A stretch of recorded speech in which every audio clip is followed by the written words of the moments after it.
Good evening, ladies and gentlemen. On behalf of the City of Independence, welcome to the City Planning Commission meeting on this July 12, 2022. Let us rise for the Pledge of Allegiance to our flag.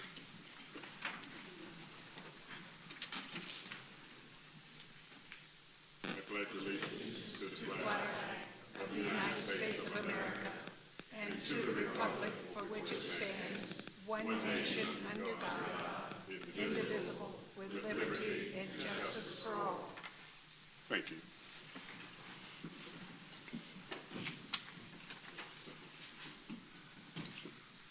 For those of you who are not familiar with our meeting, it is the responsibility of this commission to hold public hearings and make recommendations to the Independent City Council on matters relating to zoning and land use within the city. We also consider and make decisions on plats, special use permits, and other issues, as well as changes in codes and policies that relate to city planning.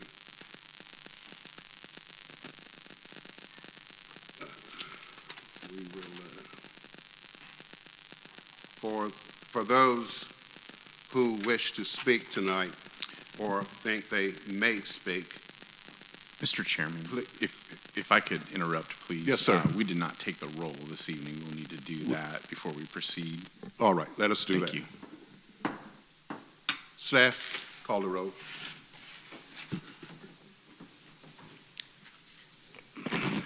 Commissioner Ferguson, Here.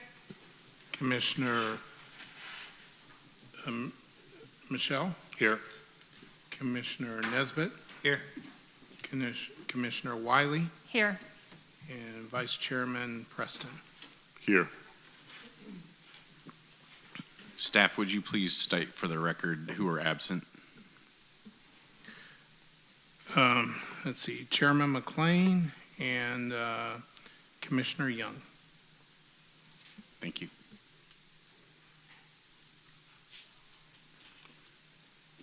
We have a quorum. We'll proceed. Thank you, Councilor. For those who wish to speak tonight, please remember to address all comments and questions to the chair and keep your comments brief and on point.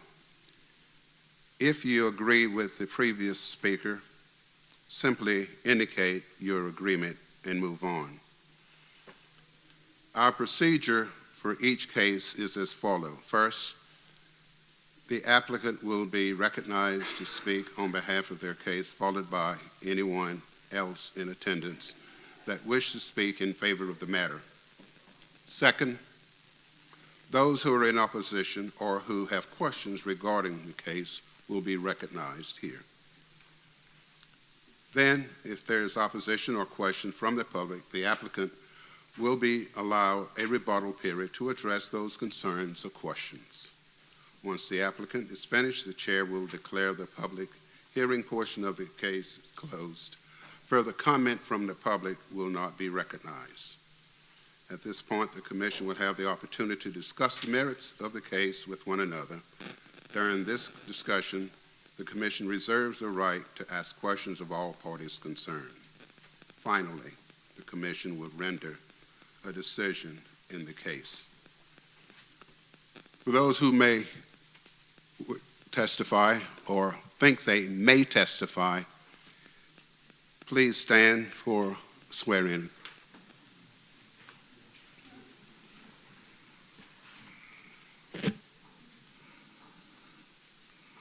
Do you solemnly swear to tell the whole truth before this commission? If so, say I do. I do. Thank you. Please be seated.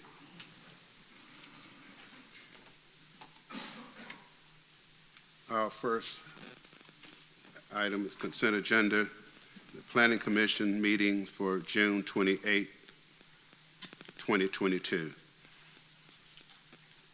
Are there any questions or exceptions? Then we adopt those minutes as presented. Mr. Vice Chair, I move that we approve the consent agenda. Thank you. Second. We have a second. Second. Roll call, staff.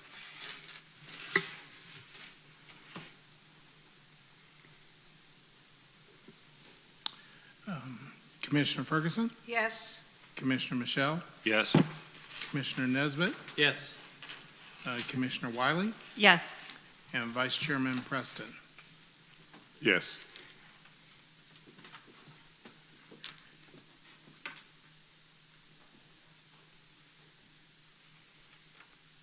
In the consent judgment, the case to be continued was also included, and therefore no separate actions will be necessary.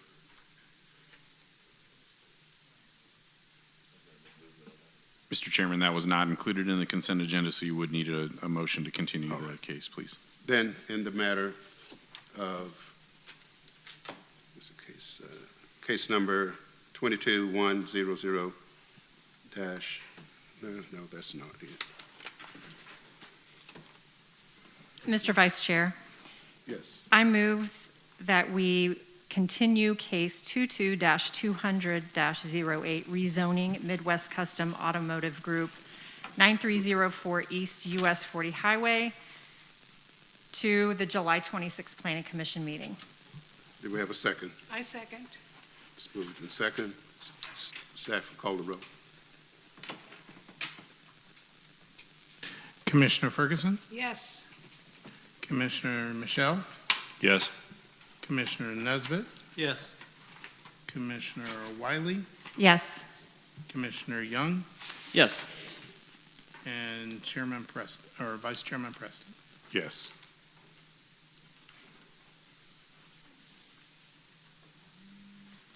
So moved, so carried.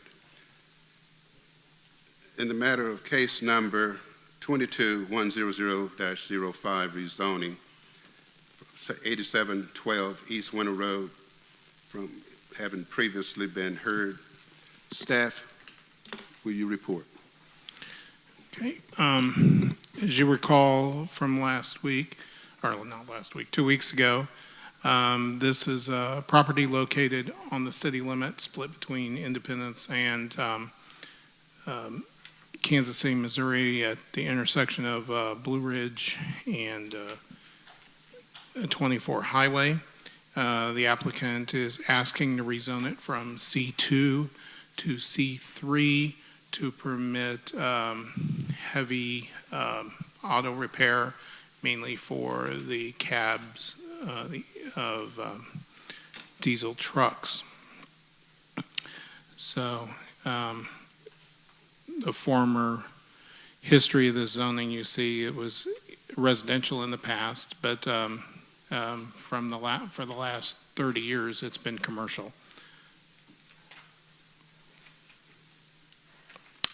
So we had shown that the comprehensive plan indicated this greater area around the neighborhood to be envisioned for residential, and there are in fact some residences that lie to the northeast.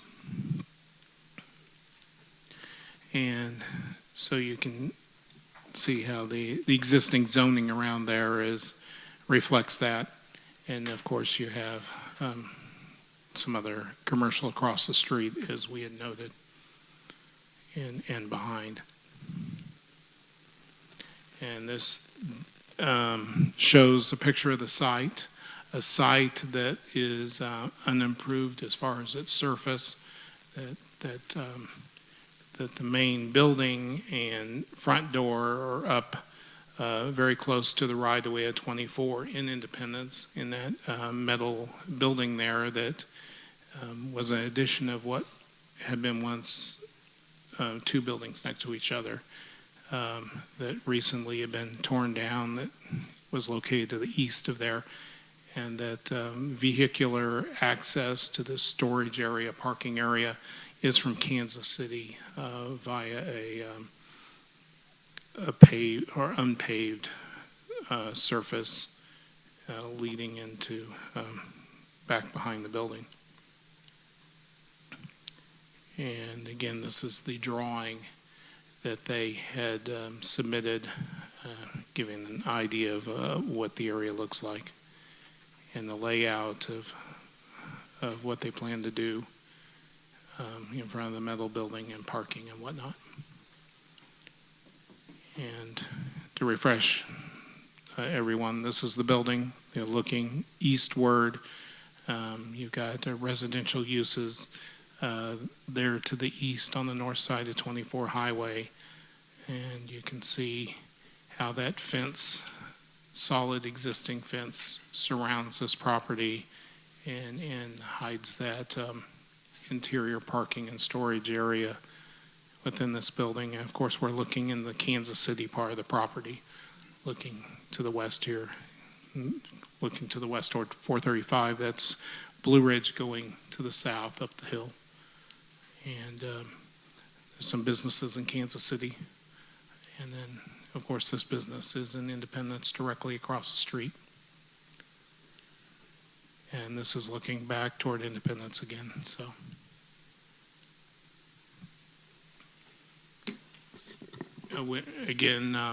We had, staff recommended that this not be approved. And I think Rick has a little bit more he'd like to ask. Question. I think in the interim between the previous meeting and this one, there was to be some substantial discussion between staff and the applicant. And by the way, is the applicant here? Yes. Thank you. Thank you. Yes, Vice Chair. The Chairman McLean had asked staff to research the ideal of adding conditions to a rezoning. And we did do that. We talked with our council in regards to that. And I did send out kind of a sheet that kind of explained, kind of walk through it. I'll just kind of briefly cover it. The question of legally, can you put a condition on a rezoning? And so the short answer to that is yes, you could. However, there are some challenges with that. And so the challenges are essentially if you put a condition on a rezoning, the intent would therefore be, let's say this commission does approve that for recommendation, it goes to council, council approves that, that property would then be a different zoning. So in this case, it would go from a C2 to a C3. If the applicant, for example, was not able to meet those conditions or chose not to meet those conditions, the only recourse a city really would have is a city-initiated rezoning to take it back to a C2 because those conditions were not met. That is a little bit of a cumbersome process to do that. And again, not necessarily any guarantees that it could go back. The other issue could be if the applicant were to follow through and follow through with the conditions. And let's say in 5 years, it's still a C3 zone property. And I know the applicant had talked about keeping this property, but we can assume that in the future, there's always things that can happen. It may change hands, may be a different property owner, may be a new tenant. And that tenant may want to have a use that is allowed in any of the C3 districts. Then that way it would not meet the conditions that were approved. And so if the city attempted to go back to do a city-initiated rezoning back to a C2, we could have some issues and some problems with that if an applicant perhaps bought the property knowing that it was a C3 and feeling that they had the right to do any kind of use within the C3 district. And so can you put a condition on it? The answer would be yes. But is there practical difficulties in actually enforcing that condition? And the answer would be yes also. So, excuse me. So for staff's perspective, we wouldn't recommend doing that.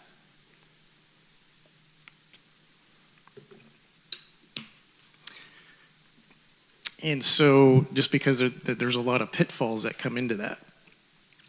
And what kind of legalities would the city have in trying to force a rezoning in the future? So with that, we've kind of looked at, okay, what is the criteria that really needs to be considered with this application? So this application is a rezoning application. And so it is our recommendation that you consider this application based on the appropriateness of that C3 district and on this property. And so the next question would be, well, what kind of guidance do we have to make that decision? So lack of a better document, really, it is our 2018 comprehensive plan. Understand, too, that that plan does reference other plan documents, 24 Highway Corridor, Nolan Road Corridor, Winter and Truman Road, and various other ones as well. And so we have to kind of take on, we have to look at that and see how those plans were actually developed. They were developed in cooperation with the public, elected officials, steering committees, staff, everybody that actually took place or took part of those particular plans. Is there validity in those plans still? Yes, we know that on the granular level, each particular lot may not always make sense sometimes, but is the intent or the wholeness of that particular report still valid? So for staff's perspective, we do feel that it is. One of those plans obviously is a 24 Highway plan. The 24 Highway plan does talk about this particular section of 24 Highway at Winter Road as being one of the gateways into the city. The question is, even though it may not be something that happens anytime soon, is that plan for what the gateway of 24 Highway should be in the 2040 comprehensive plan still valid? So staff's perspective is that it still is. So then that leads to the next question of, that's the path that we're on now with this application. So is there an alternative? And so there is an alternative if this commission were to see fit to recommend it. That alternative would be a PUD rezoning application. Now, in the PUD rezoning application, this commission could allow, and this is allowed by code, a use in the current zoning district that would not normally be allowed. So if this commission collectively felt that this particular use is appropriate for this site, the applicant could go through that process. Now, what is the difference? Well, the difference is that that is a PUD, and so the applicant would be responsible for providing a surveyed site plan. That site plan would then come before this commission as a preliminary development plan. You could put conditions on that to the heart's desire, and then that applicant would then be responsible for bringing forward all the engineering that would be required to fulfill that preliminary development plan, and then it would be administratively approved as a final development plan, and then the applicant can move forward with their project. So it's kind of the best of both worlds. If this commission was not comfortable with the C3 zoning, which does open it up to a lot of other uses that may not be desirable, within that 2040 plan, but it does allow this applicant to use that use under that PUD. And so, that would be a recommendation that we could, offer this commission. If they so choose to desire to do that, they can ask the applicant if they're willing to follow through with that process.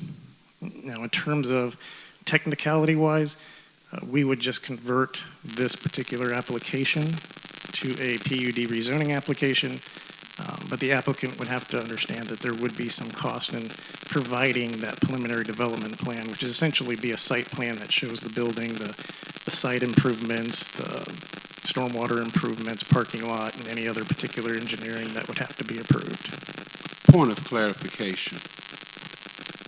Will the applicant be required to do anything in this potential PUD in classification zoning C2 that would not be required in a C3 zoning? So the answer to that is, if, let's say, for example, it was already a C3, they would still have to provide that information, even as part of the business license. So the business license process opens up the inspections of the building, the inspections of the site. Staff would then tell the applicant or the applicant's tenant, here's what you're going to have to do to be able to do this use. And if that means you'd have to provide building permits, that means you'd have to provide building permits. If you have to provide a site plan, stormwater mitigation, building fire improvements, environmental improvements, all that would still be required, even if this was already a C3. In anticipating Mr. Saida's question, you're from the government, you're here to help him. I know he is thinking there has to be a hook here. There must be something, because why would he get in a C2 what he originally sought in a rezoning of a C3? So the catch is with a PUD, it is what you see is what you get. So that plan is what it is. So let's say for the future, 10 years from now, it's being used as this heavy automotive use. It can continue to be that. If, for example, let's say that he were to sell the property and they wanted to do something else. Maybe they wanted to do a medical marijuana manufacturing, which would be allowed typically under a C3. It would then just default back to the C2 zoning because it's still a C2. So really the catch is it can only be used for that use. And then, of course, the cost of providing some of that up front versus later with the survey and the site plan that has to come before this commission. I know Commissioner Michelle is about to ask the question.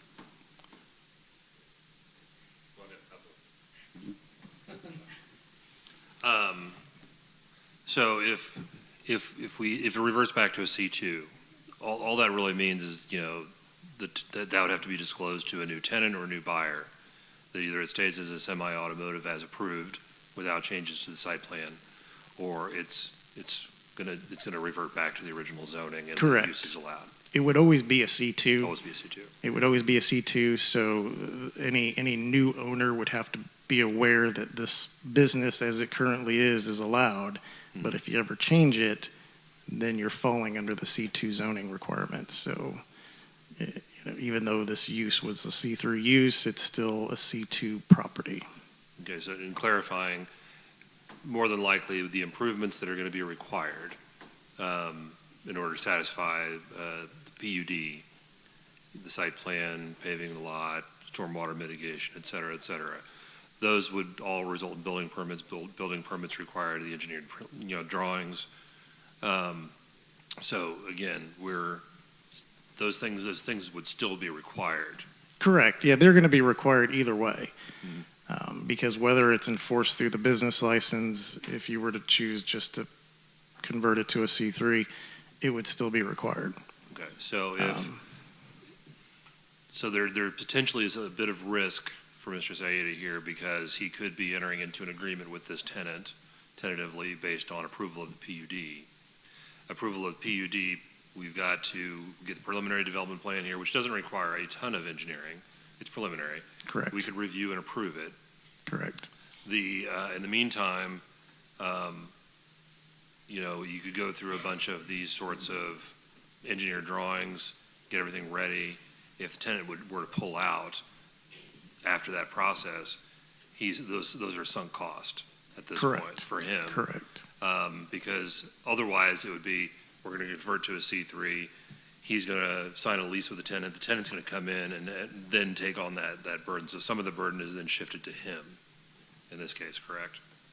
Tentatively, depending on I would the say nature it would of the depend. agreement. Yeah, I would say it would depend on how the applicant, Wants to handle it. wants to handle that with the tenant. Okay. So my original question related to if we were to condition it to a C3, they did everything they needed to do, the use changed, the tenant changed, sold the property, and then the city had to undergo a forced rezoning. What is your enforcement mechanism to at that point? You've taken it back from a C3 to a C2. How do you make things right? That's the question. So that's the very question. So we could bring it, basically what we would do is we'd bring it before this commission to have it revert back to the C2 zoning, and then eventually, assuming it would be approved by council, then it would go through council. But the real question becomes community development enforcement-related issue at that point? Like a, Well, and see, that's the thing. We don't have a tracking mechanism for conditions on zonings, rezonings. So, let's say 5 years from now, somebody on staff would just have to remember that there were conditions on this property that this use was the only allowed use. And so then we would have to somehow keep track of that. And then notify perhaps the new owner that you can't do other uses in the C3 because that was conditioned 5 years ago for only this use. Does that open us up for, legal challenge? I mean, that's the question. Could we do it? I think we could, but we may be opening ourselves up to something. okay, that's all I had. Commissioner? So if we go the PUD route, that can't be done tonight. That's a continuation. Correct. It would Right. have to be a recommendation by this commission to the applicant that you recommend them follow the PUD application process. And so they would then, we would work with them on, really it's just converting this application to a PUD application and then letting them know what they need to submit to fulfill that application. But then, yes, it would have to be a future meeting. Commissioner Young? When you say extra costs associated with the PUD application, are those minimal, or what kind of additional costs? Does it Well, vary, or? Like I said, the application is, there would be no change in we would just use the same application, essentially just convert it over. But the applicant would have to understand that they would have to, whether they do it or the tenant pays for it, they would have to then submit that preliminary development plan to us that we bring before this commission. So that's really the cost, I guess you would say. Really, it would be the cost of hiring an engineer to prepare the Yes. preliminary development plan and then do the final development plan. Yes. Now, even if let's say, for example, it was C3, they would still have to pay for the engineering drawings, but they wouldn't necessarily have to have a preliminary development plan per se. It would be a different, like a page document, so they would be paying separate for that page document that has the preliminary development plan on it. Commissioner, you have a question? All right. It appears that the commissioners are understanding. Let's hear from the applicant. Mr. Saida, would you please state your name, address? Joseph Saida. I live at 10606 North Willow Avenue, Liberty, Missouri. Thank you. We've been rather deliberate so that you would get to hear this repeated. As best as you can, do you understand all that's been developed and what is being proposed by the city? I do. And your perception is? Well, the only perception, it's probably going to cost at least $5,000 for the plan that he's talking about, which is going to be a huge undertaking, but that's probably my biggest proponent to it. Substantially, and if I heard staff correctly, you were going to encounter these costs anyway. I think what is the additional cost that would be palatable to the staff and most probably also this commission will be the cost for the development of that page. If that's what it takes to get me through, I guess I'm okay. Thank you. As a matter of order, is there anyone here that would like to speak in favor of this plan?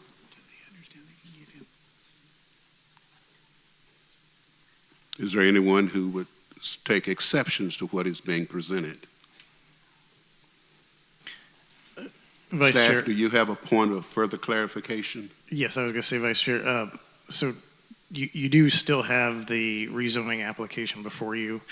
So you can, either choose to vote on that or choose to continue this and ask, and ask the applicant if they're willing to change that application process. If we are going to recommend for continuation, we would not be able to cite an actual date. And like in the past, we've said this case would be continued to a certain date. In this case, we're going to recommend the PUD process and for it to be continued until that application is ready. That would be correct. We wouldn't really know a time right now. For the record, that would be a motion to postpone indefinitely until the preparations will be put together. As Mr. Arroyo pointed out, before you this evening is an application to rezone from C2 to C3. That is the matter you can decide. And you can either vote yes or no on that. If the applicant would rather suggest that they would be willing to undertake the PUD process as opposed to going forward with the rezoning to C2 or C3, that's essentially another option, but that's really something that the applicant should bring forward as opposed to the commission from that standpoint, because what you have to vote for what is in front of you at this point. So Thank you, Councilor. Mr. Sider, would you come forward, please? Yes, sir. What is your request of this commission? Would you choose to go the route of the PUD, or would you have this commission vote on the application as presented? I have a question first. I know you're talking about a bunch of expense here to do the PUD. Basically, what I see in common sense wise, the building is on Independence, the parking lot's on Kansas City. If they stay at C2, he can get a permit to do a business there, correct? Staff? He can do an automotive business there because is that correct? On the Kansas City side, is that what you're talking about? No, I'm talking on the Independence side. That's where the building's at. It would have to be a C2 automotive use. Well, that's what I'm saying. He can get a C2 automotive.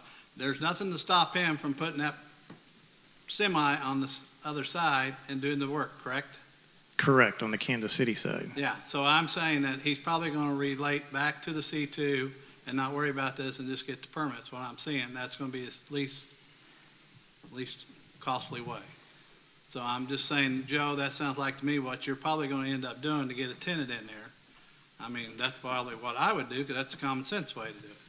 Because there's no way for us to stop him from working on a semi on the other side. Kansas City could do it, but Independence cannot. Kansas City's already said they will allow it. They will allow it. So Yes. Kansas City's already allowed it. So that's why I'm saying I would recommend that we just dismiss this case, let him go apply for a C2, and let them do business as that, because that's the only way it's going to happen. That's my opinion.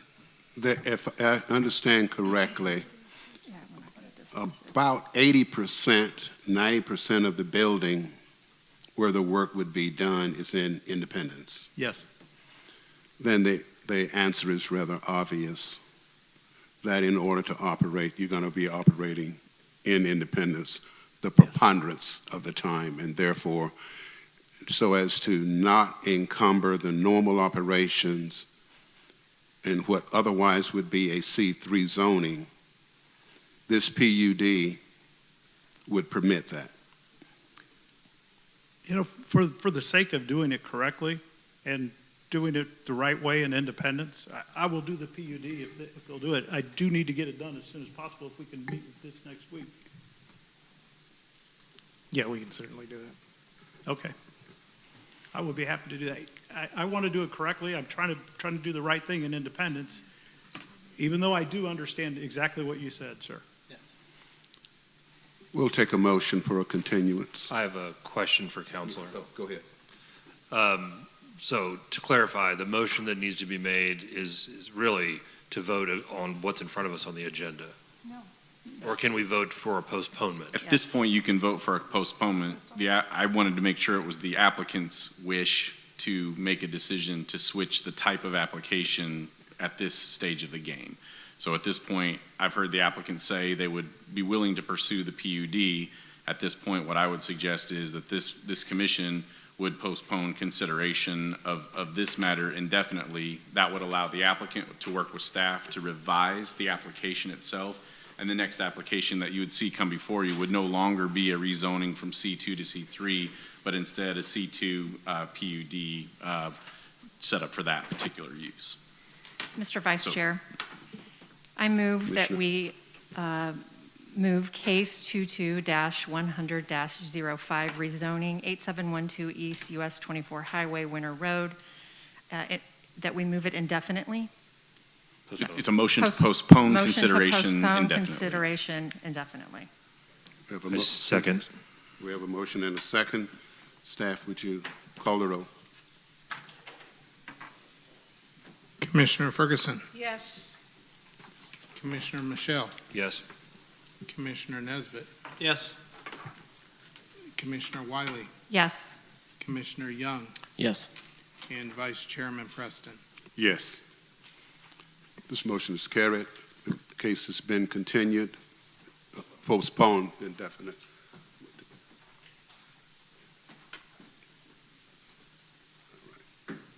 Next case is a continued case 22100-06, rezoning at 13001 East US Highway 40. Staff?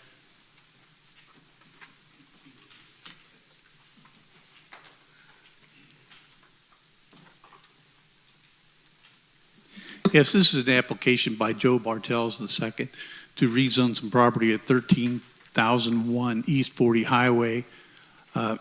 He seeks to rezone this property from C1 and C2 to C3. The vicinity map shows its location.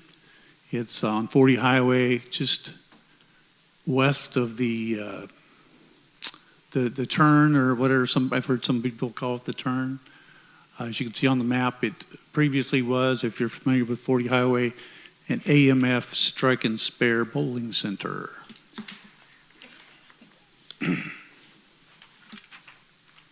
This is the surrounding zonings for the property. As you can see in the blue polygon there, the lighter pink is the C1, while the darker red is the C2. We don't really know what why it was zoned that way. From what we understand, the entire property was owned, going back to the 1965 map, the entire property was owned a mixture of C1 and C3. And then on the 1980 map, which is to present, it was C1 and C2. There were a number of properties that were zoned C3 that when they changed the zoning ordinance in 1980, they has become C2 uses. And that's what we assume that happened here. Why it's shaped like that, we don't have any information on. Sorry. As you can see, north of there, the properties are zoned C1, again, the light pink, and then red is the C2 zoning, kind of a mixed bag along there. South, it's pretty much all residential. That's Voorhees Vale, directly across the street to the south. It's zoned as R1 PUD, I believe, R6 PUD. This is the comprehensive plan. Plan recommends residential uses for this entire area, except for east of there, which is part of the Nolan Fashion Square, which I think we're looking for some sort of business park project there. This is the aerial photograph that shows the site. Again, you can see the property's kind of odd shaped. There's been little properties cut out of this from a number of years ago. Just north of the building, which sits on the southeast corner, there's a little used car lot there. And then in the northwest corner, that was a restaurant at one time. I think it's still a restaurant or a bar. Okay, like I said, the current zone history is it was C1 and C2 and how it was changed. Some of the property's history, the most information we can get, the Strike and Spare did receive a business license in '64 until it closed in '18. There's some evidence that it was in location there before that it was actually in operation before that, but that's all the information that we have. And then the applicant purchased this property in 2020 and has used it for his flooring sales and sales and installation business, and also his contracting company. And this is the concept plan for the site he has provided. Again, you can see the building in the lower right-hand corner, which is southeast corner. It's kind of odd shaped. It goes all the way to the property line on the south. And then the rest of the property is actually parking lot. If you've been out there, you've lots of parking out there. He plans, his tentative concept plan shows the area on the extreme west side of the property to be a row of shipping containers down the west property line and some on the north property line. The fence that's shown around this drawing is actually incorrect. The fence will go across the site and connect up to the building, or it'll be enclosed. That whole area will be enclosed in the fencing for contractors to use its property for their interior, their materials and certain equipment, and then also to use the exterior part of the property as parking for their backhoes or cherry picker trucks or that sort of thing.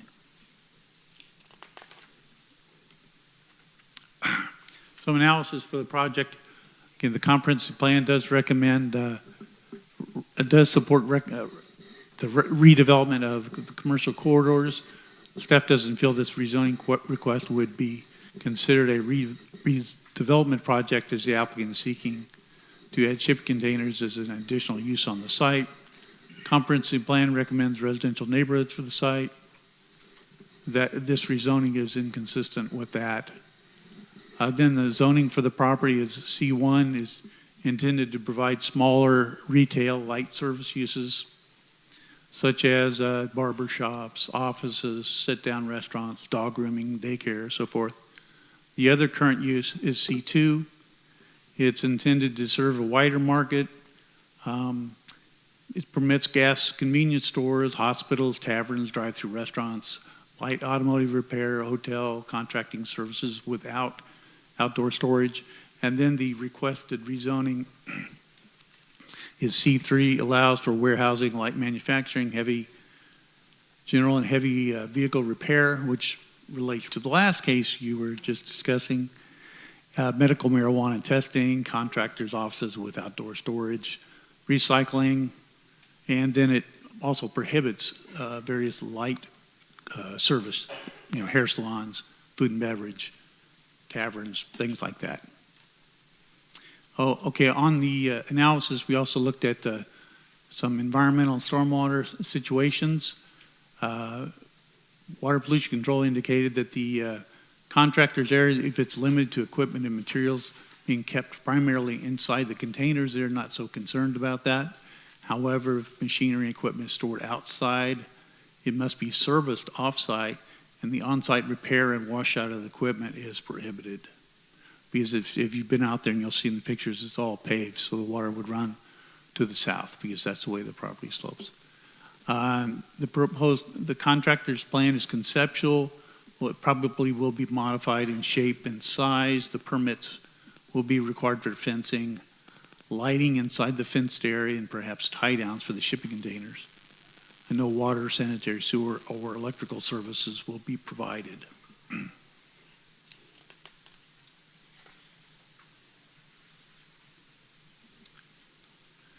Okay, this is, we're starting on the north. This is the sign that's along 40 Highway. It used to say AMF Strike and Spare Bowling Center. Here, this is the front of the building that used to be the main doors for the center. You can see he's got his sign on the canopy there, and then to the right, his other two businesses that are in there. This is further back, shows part of the parking lot of the location. And here we're down along 42nd Street and looking to the northwest, to the northeast. Again, you can see the parking lot area in the building. They have blocked off the drive connections onto 47th Street, I'm sorry. For the time being, I think when they open this business up, those will go away and they'll be able to use that. Here is another part of the parking lot. This is actually looking to the northwest. This will be some of the area that they use for this business. Here's another shot of that parking area that's on the west to northwest side. Again, this is the driveway that is partially blocked off.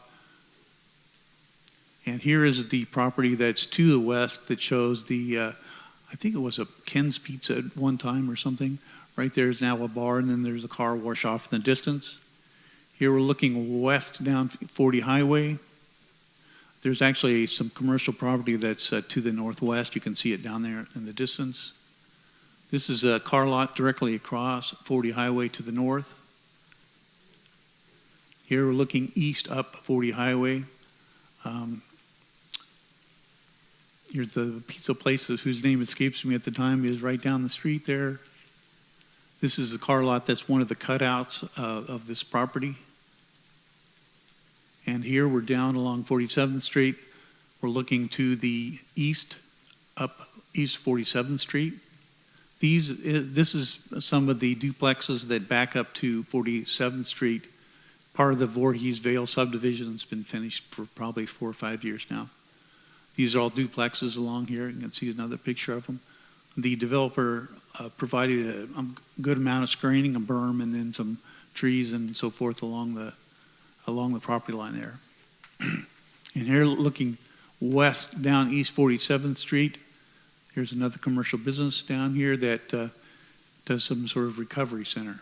That's been there a number of years also. Staff does not recommend approval of this rezoning for the following reasons. It's not in conformance with the comprehensive plan designation for the area. It's close proximity to the residential property south of East 47th Street, and the applicant's requested C3 zoning would allow a much broader array of uses, particularly intensive commercial and light industrial type uses than just the proposed shipping container and equipment storage yard.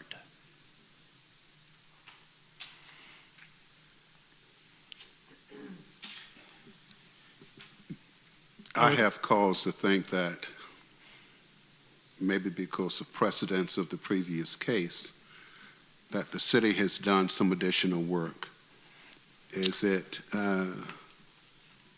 would you like to proceed with that? Well, what I was going to say is, this is very similar to the last case. Although we haven't had direct communication with the applicant on that,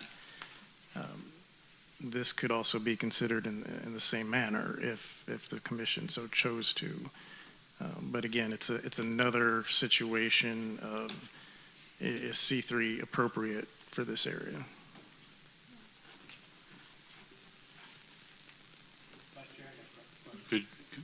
Commissioner? Going on down, is that industrial where the old Sutherland's is? Is that industrial, that zone? Hang on here, let me go back to that. You don't have a picture of it, I don't think. Yes, well, it shows, yeah. It appears that little area that is in Independence, and not very much of it is in Independence, it appears to be zoned industrial. That is industrial zone. Yeah, it's that gray area that you can see. Yeah, that gray area. That's why I was wondering. Because, I mean, there's semis and stuff in there right now. That's why I was trying to figure out if that's zone industrial or not. But that's not Independence, that's Kansas City? Well, only the gray part is. Only the gray part. And then it goes right into Okay. Kansas City. Back part to Kansas City. Then. That's right. Okay. Mr. Borders, is there a possibility that that could be a business park or a business park PUD there? You mean where the applicant seeks to do Where this? Mr. Nesbitt is asking Well, it's not really, I believe it's not really that big. It's only, Yeah, it's on the other side of the railroad track, so I don't. it's the property size of the applicant's Yeah, it's the property old is, Sutherland That's about property. 16 acres in there. Yeah, okay. the applicant's property is about 3 acres. So, Is the old Sam's Club where Bennett Packaging is going, is that Kansas City or is that? that's all in Kansas City. Kansas City. That's an area we only get the first 200 feet along 40 Highway. Let's hear from the applicant, and then I think we want staff probably come back and expand upon what you did previously in the earlier case. Mr. Bartell?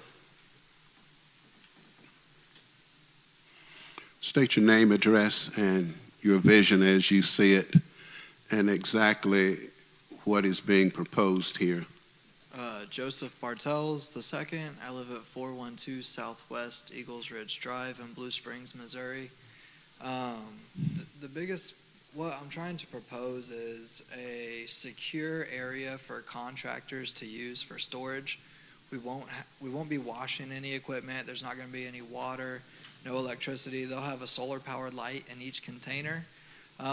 But the biggest goal is to give us a secure place. With me having a Class A contractor's license and a commercial construction company, there's not a secure place really local to where we can keep equipment, products, and stuff like that. I literally have 3 trailers inside of the building right now because I've already had 3 stolen and a truck within the past year. So my goal is just to create a secure place for storage for myself and other contractors that I do a lot of work with. And you understand the C3 zoning and the expanded possibilities there. I do.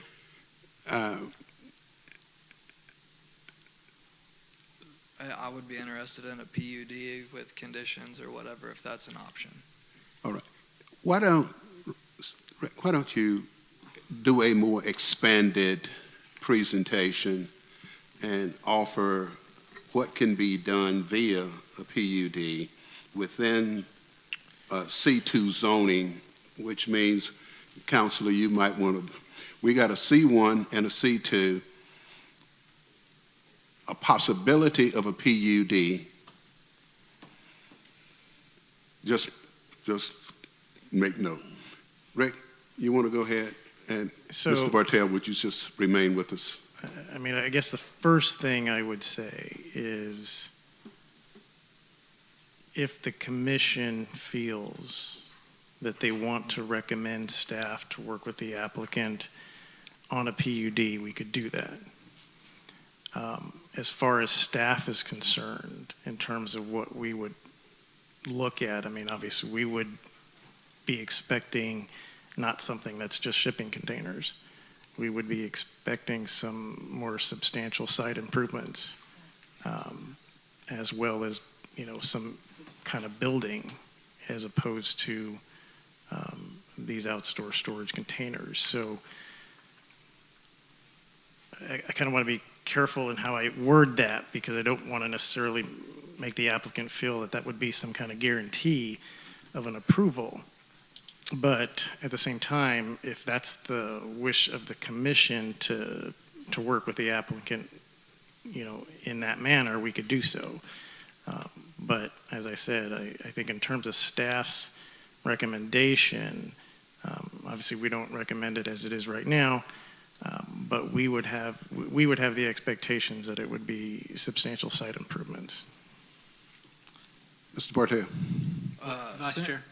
Sorry. Question here for staff. Rick, we just talked about the storage. Is storage not C2 or is that C3? So Depends. that is allowing indoor storage with a special use permit in a C2 district. How that would apply in this situation, and I don't believe that's been final approved yet, but again, that was with the intention that there was an existing building on a site that would be converted to some sort of indoor storage. Right. And so this would end up either being just a regular outdoor storage, or the applicant would have to propose some kind of indoor storage in the C2 zoning district, which would again require substantial site improvements, including a building. Right. So. Okay, thanks, Rick.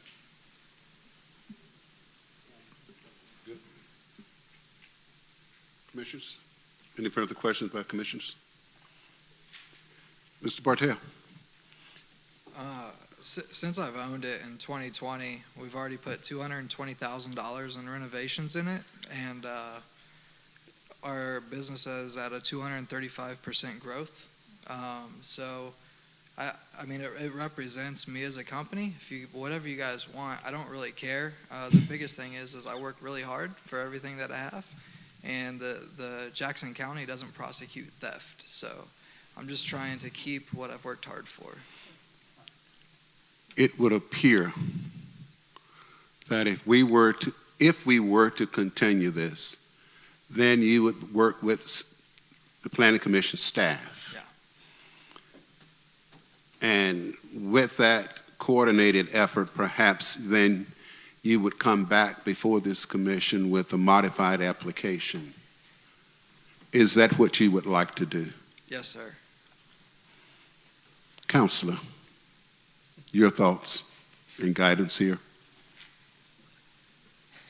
I think obviously there's much similarity between this case and the previous case. I think I wish I had said during the previous case, but I will restate it now, that keep in mind that this commission, whether it was these people on the commission or not, this commission is responsible for creating the comprehensive plan of the City of Independence.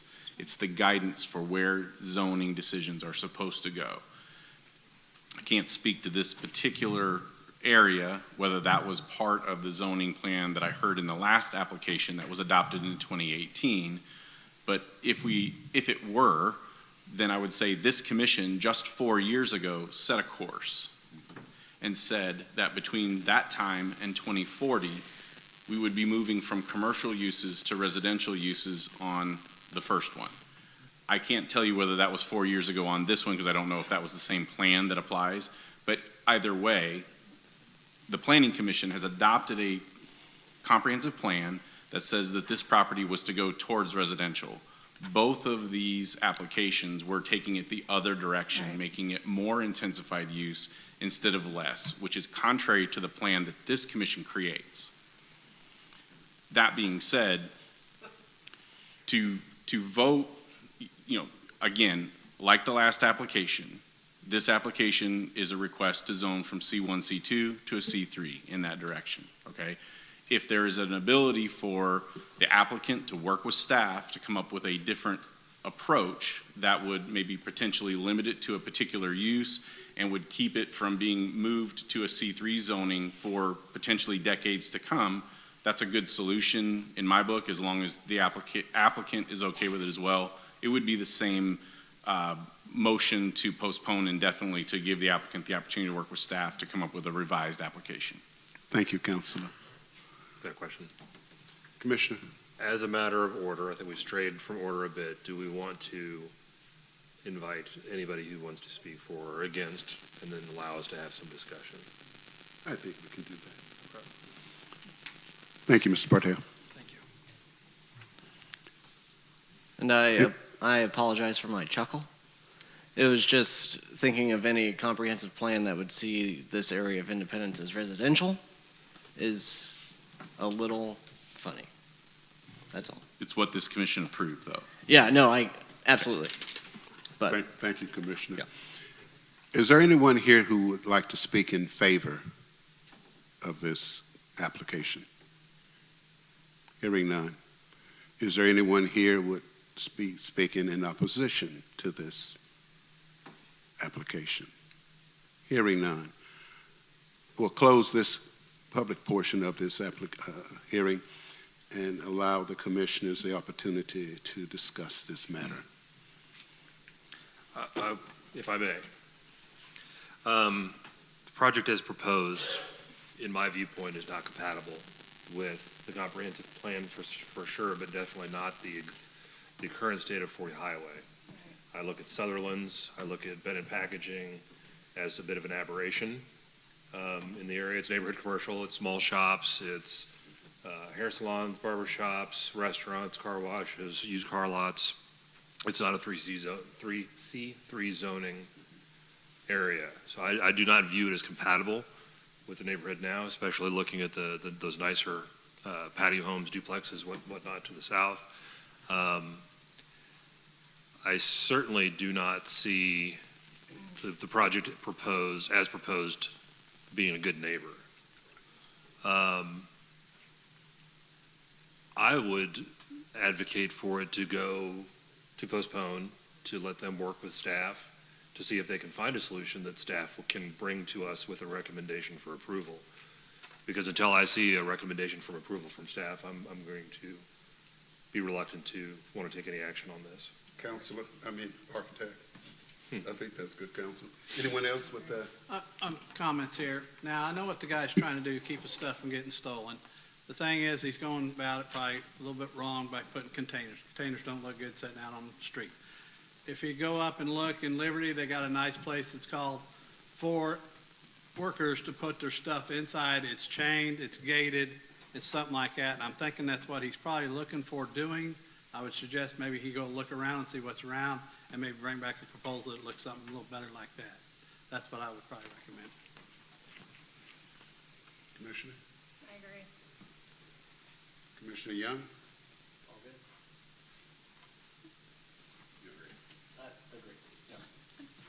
In light of, I make a motion. okay, in light of the desire of the applicant to meet with the staff for further discussion, I think we can entertain a motion in that regard. I make a motion that I never heard anybody say this, but I make a motion that we decline this application, case 22-10006. Only approved, that all I can say? You could only make a motion in the affirmative. Okay. So Then I make a either motion. we're going to make a motion that we I we would can make a vote motion on. that we vote on it, and that way we can either deny it or approve it. Do you not feel that there is merit to allow them to work with staff to see He if can there go is back and a he can go back and do it again a different way. Not unless it will cost him more, maybe, I guess, I don't know. Would that change with that? Well, if it goes to the city council, it will, and it's denied by the council or even withdrawn by the applicant, he'll have to wait a certain time period before he can reapply. Okay, so it's better off than we postpone. Okay. And I make would a motion. assume there's an application fee of some sort that if That's the correct. case were terminated, then a new application would be produced as opposed to postponing would Okay, then allow that to be held until the revision is brought forward. Okay, I make a motion that 22-100-06 rezoning at 13001 East 40 Highway be postponed indefinitely. Do we have a second?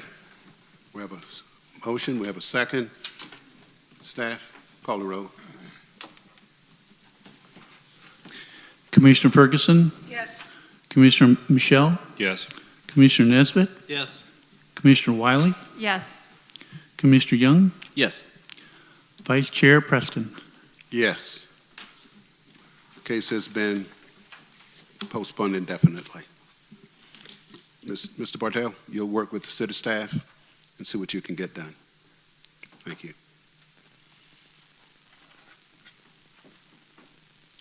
In the matter of case number 22-125-08, rezoning at 2610 and 2612 South Lee Summit Road, we appear to have a full house. I am not at all surprised. Staff, can you give us a report on this case?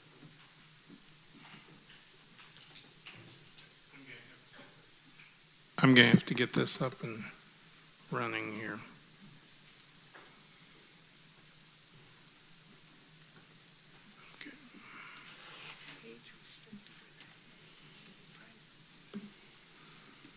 Okay.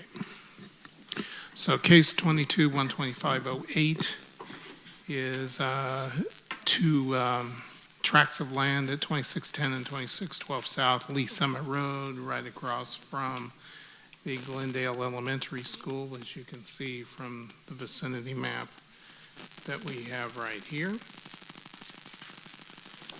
The applicant is asking, these two tracts are zoned C1 and R6 right now, and the applicant's asking for it to be rezoned to R18 PUD in order to build a multifamily development. Current zoning, like I said, is R1, neighborhood commercial, and R6. Former zonings prior to 1980, from 1965 forward, was under the old R1 single-family residential classification system. And then between 80 and 2009, we had the refinement of that R1. It was called an R1B, at least for one of the tracks. The other one on the south, that abuts the Drum Farm development, is actually, since 1980, had been zoned CP1, planned neighborhood commercial, and since the latest UDO, or since the creation of the UDO, is now simply C1.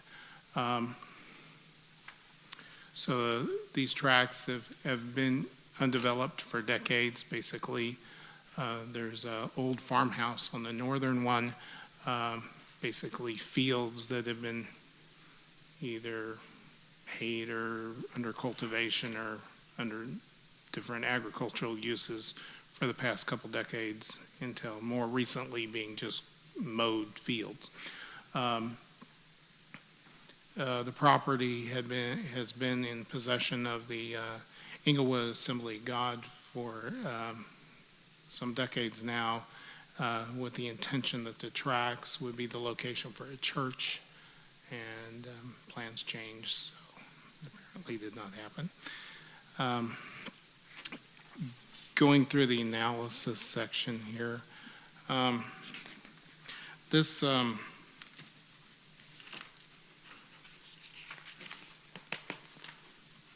plan is consistent with the strategic plan to achieve livability and healthy and quality environments.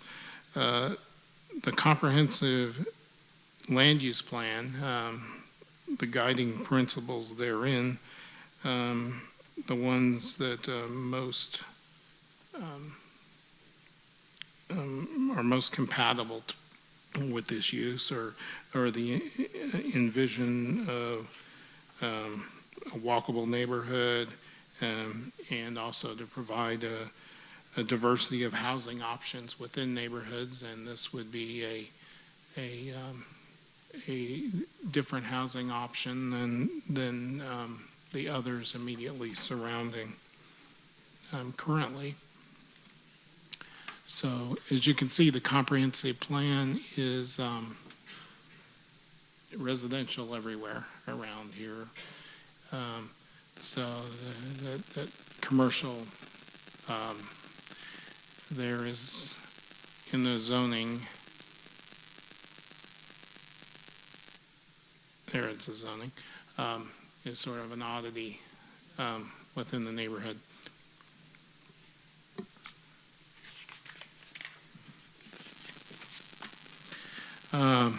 Again, the applicant proposes R18 PUD zoning. R8 PUD zoning allows multifamily housing, home-based daycare, government facilities, churches, schools, cemeteries, crops, gardening. Similar to the North Tract's current zoning of R6, except for that's more is dedicated to single family instead of multifamily uses. And of course, C1 is for small scale retail uses and small support services in restaurants, even in banks and medical facilities, personal improvement services.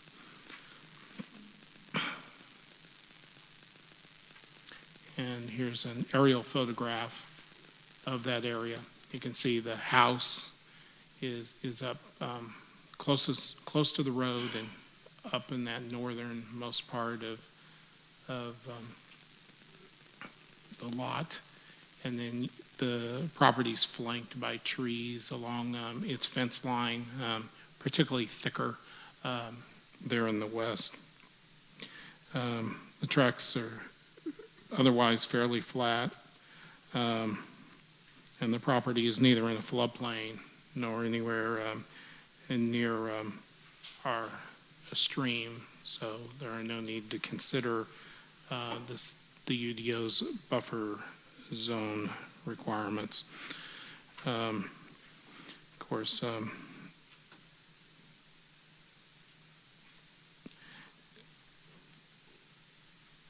building permits and the phasing aspect of this property. Given the proposed development will be a rental community sited on one or two lots, and we would suggest they plat it as one lot, constructed in two phases. Permits for each structure in a particular phase will be submitted around the same time. The development's first phase, the 2-story units with garages near Lee Summit Road, and the 1-story units in the middle of the development will be constructed first. The remainder of the 2-story units with garages will be constructed in the second phase. That's beyond the central portion that has the cluster around that curve and going off to that cul-de-sac at the rear.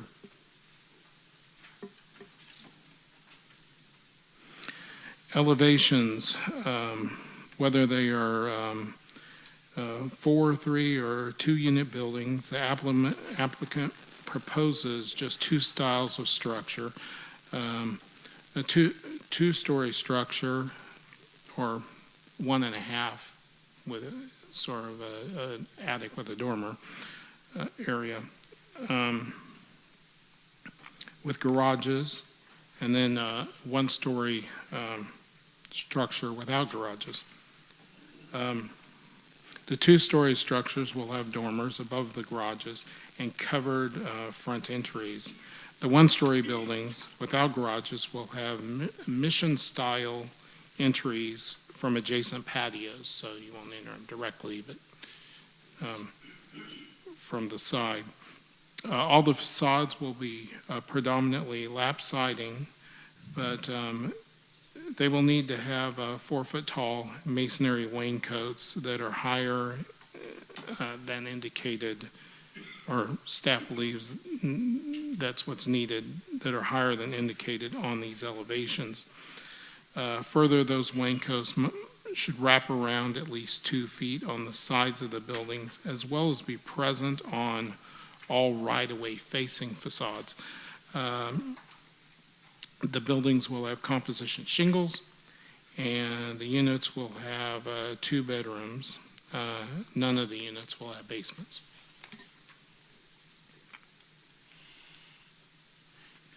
Here's some floor plans.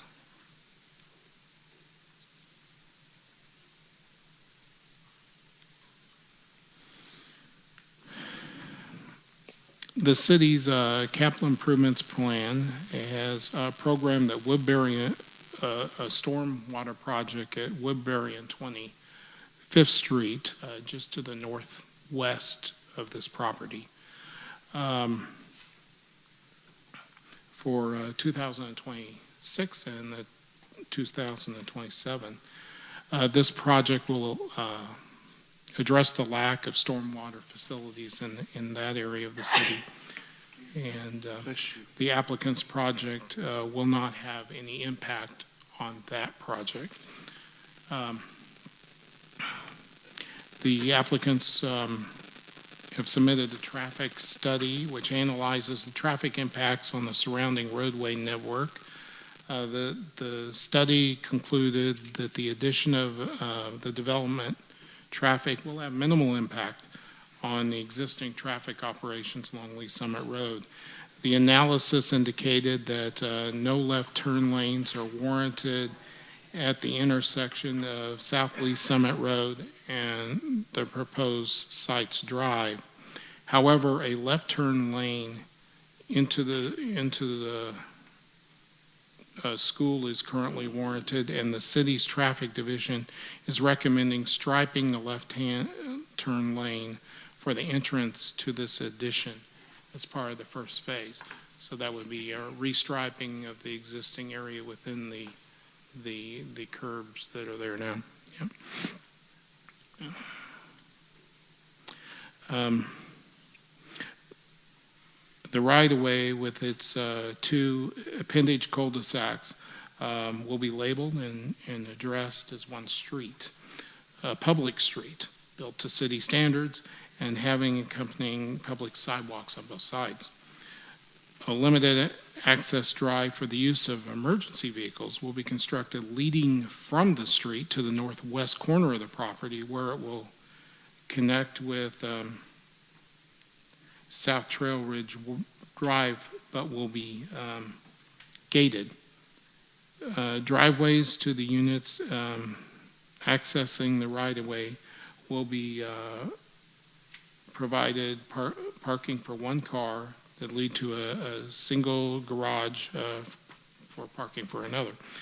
The 2 parking lots provide for units without garages will each provide 36 spaces, 2 handicap spaces for the 19 and for the 2 clusters there of the 19 and the 23 units.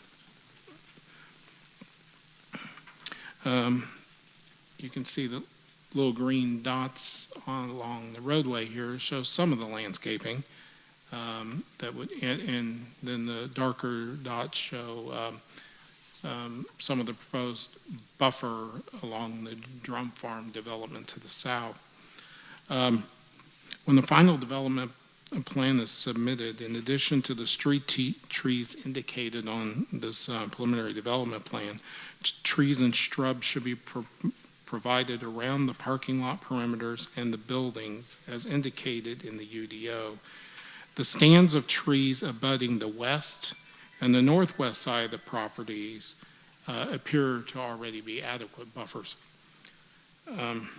Along the southern edges of the property, there is some thick landscaping in places. Medium intensity landscaping, as defined by the UDO, should be planted uniformly across the southern part there. Lastly, along the east side, along the Lee Summit Road right-of-way, a 4-foot tall berm should be constructed. So we'll go through the pictures real quickly here. And this is, I'm standing in front of Glendale School looking west into the property. So you can see the stand of trees located on the far deep end of the property there, as well as on the northwest as well. This is looking catty-cornered from the northeast side of the property by Lee Summit Road, looking to the southwest. So to our left side is Drum Farm, and you can see some of the thicker cluster that tends to be around that one cul-de-sac there toward the corner of the property. This is looking north along Lee Summit Road at the house that's at the very northeast corner of this tract of land. And then, let's see, this is looking, actually this is looking northward from farther south, I believe, because there's the entrance to the school is a little bit, is in front of that sign that's off to the left there. And here's looking straight across at Glendale Elementary. And then this is the picture looking south. So the trees sort of buffering Drum Farm are those ones we see on the right there. And then you got the single family development that lies to the southeast here across the roadway. And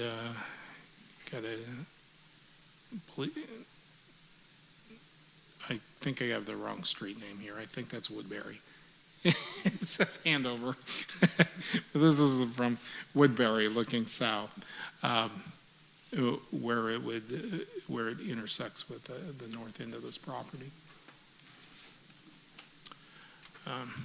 Staff recommends approval of the rezoning and preliminary development plan with the following conditions. Number one, for the final development plan, create a denser landscape buffer along the southern edge of the property.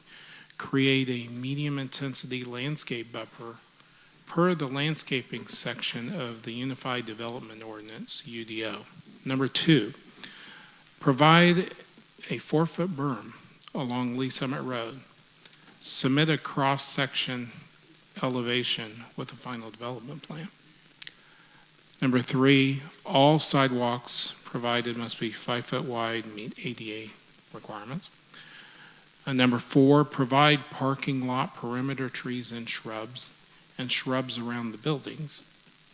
The exact number of plantings worked out with staff for the final development plan. Number five, the final development plan should provide an elevation of an entry sign or feature. Number six, stripe a left turn lane at the entrance of the proposed development. Number seven, the masonry facades on the front of the elevations of the buildings must be carried for at least 2 feet around the adjacent side elevations and across all right-of-way facing facades. Number eight, on the final development plan, label the new public right-of-way east 26 Terrace Court South. The units will be addressed on the final development plan as well.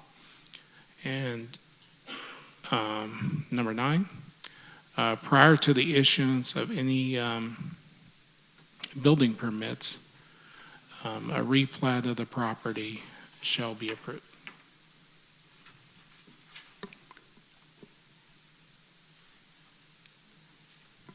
So that concludes my presentation. Thank you.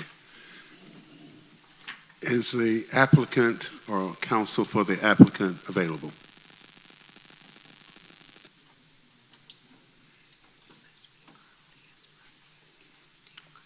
Please state your name and address, Counselor. Good evening, Mr. Vice Chair and members of the Commission.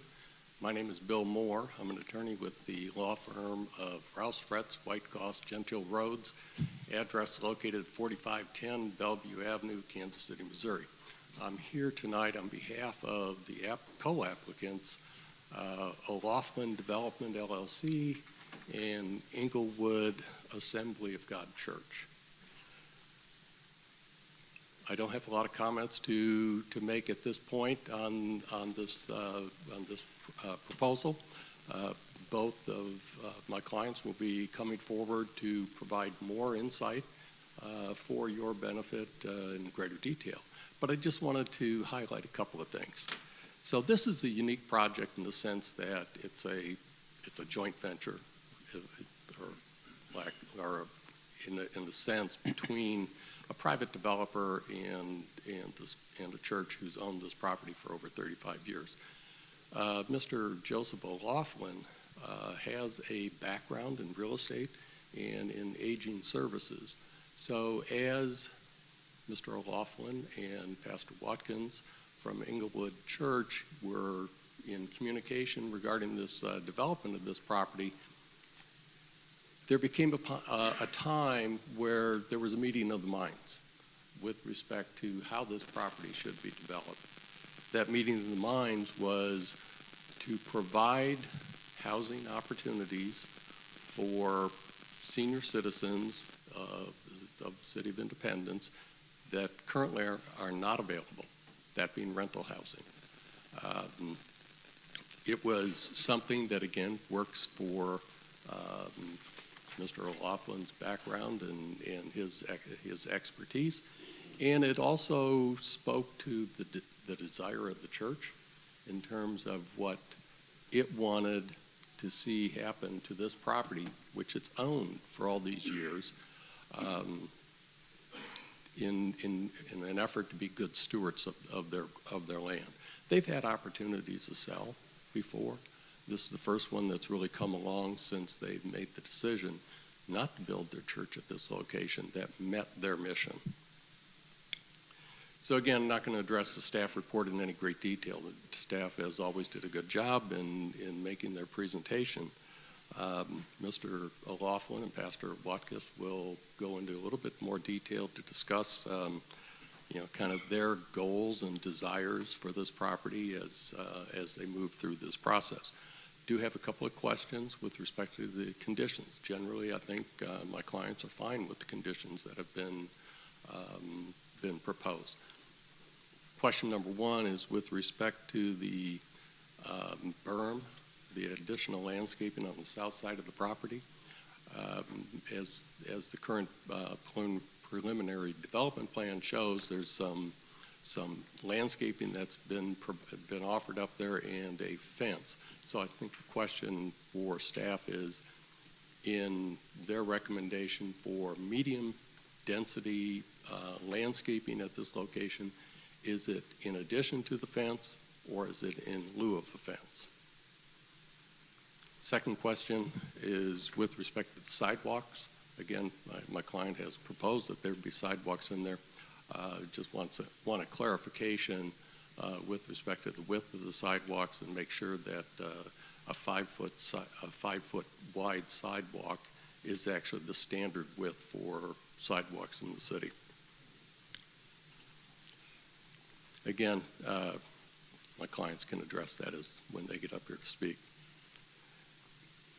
So before I close and turn this over to Mr. O'Loughlin, I would like to just draw your attention, if I might, to the staff report. Specifically at item number 8 in the conditions on the review criteria of the staff report. And I think it summarizes very well what the intent and the goal of this proposal.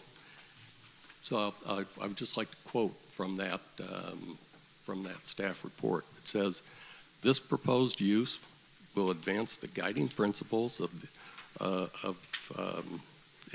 creating diversity of housing and thus the welfare of the community." And I think that speaks largely for this proposal.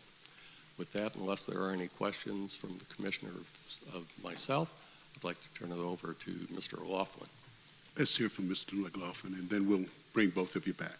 All right, thank you.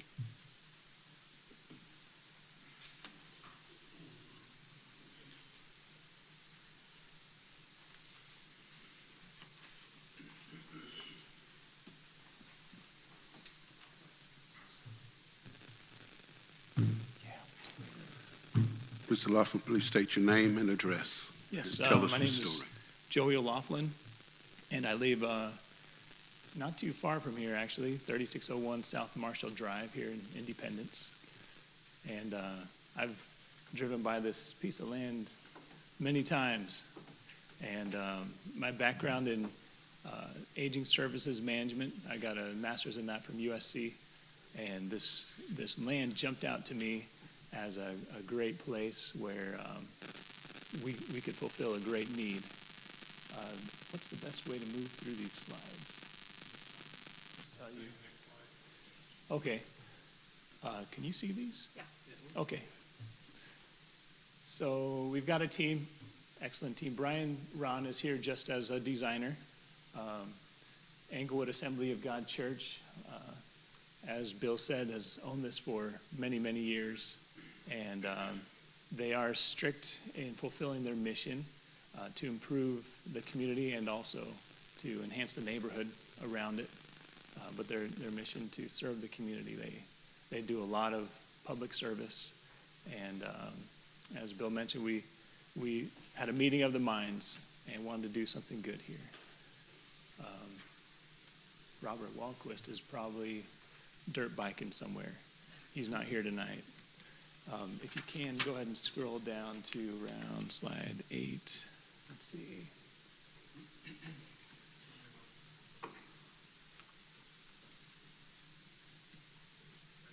keep going.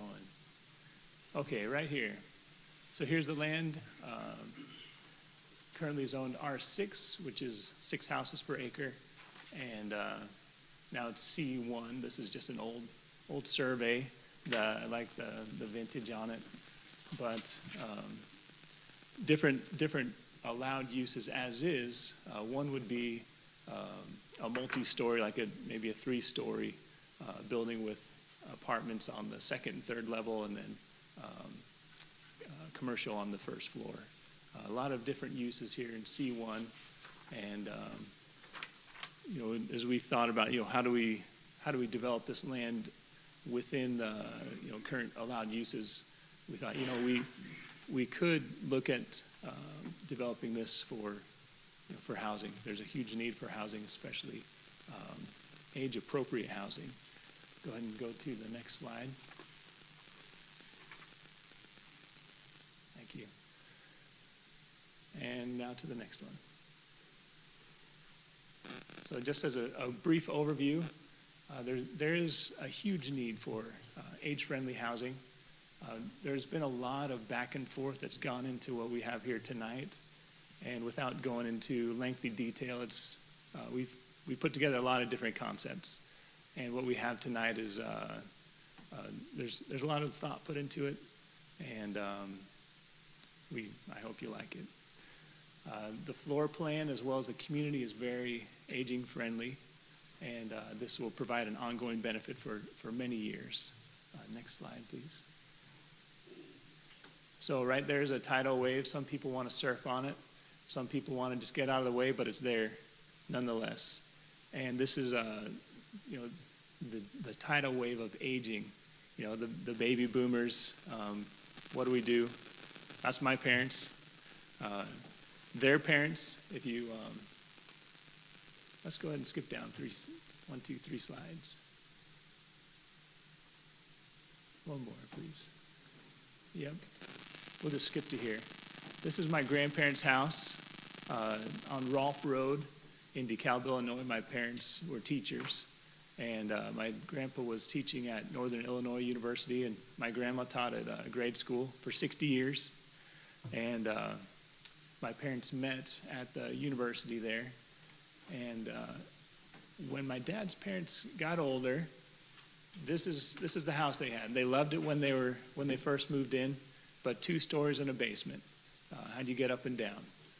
And my grandpa actually had a stroke, and that's what precipitated the move. They weren't able at all to stay there. And I share this because this is how this plays out is very common. So what were their alternatives? Let's go to the next slide, please. So the typical is people will go to a nursing home, and that's it's pricey, but it's people who, in their present setting, they need someone with them almost 24/7, at least to stop in many times a day. Gets expensive. Nursing homes are expensive. What we see as independent living is it's more than, I guess there's a little more than meets the eye. It's a concept that was kind of thought of in Europe, and the idea is that you can stay in this setting through the end of your life. There's things that happen where there's exceptions, but in general, people can stay here. It's all on one level. It's got widened doorways, low threshold shower, a lot of people together. So you go outside, you fall, your neighbor's going to be there to help you out. You're not kind of stuck hoping that someone's going to come on a walk and see you. Someone's going to see us they're out and about. But the community is an important part of this. Let's go to the next slide, please.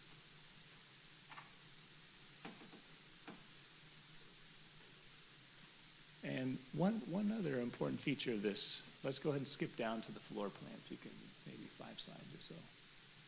All right, okay. As you can see, just in general, it's a very nice floor plan. This is, Brian and I worked on this a lot. There's a lot of thought that went into this besides just, a little bit wider doorways. The reason that there's 2 bedrooms, and a lot of these just have 1 bedroom and 1 bath. 2 bedrooms, as you get to the end of your life, you'll want someone there. Could be a family member, but you might want someone there 24/7, or at least sleep in there at night. And then a second bathroom is much more convenient than one. But you know, if you look in the master suite, it's a large walk-in closet. It's a roomy living room. We've got an island in the kitchen. It's kind of a cool floor plan. This is just under 1,000 square feet for garage and non-garage units.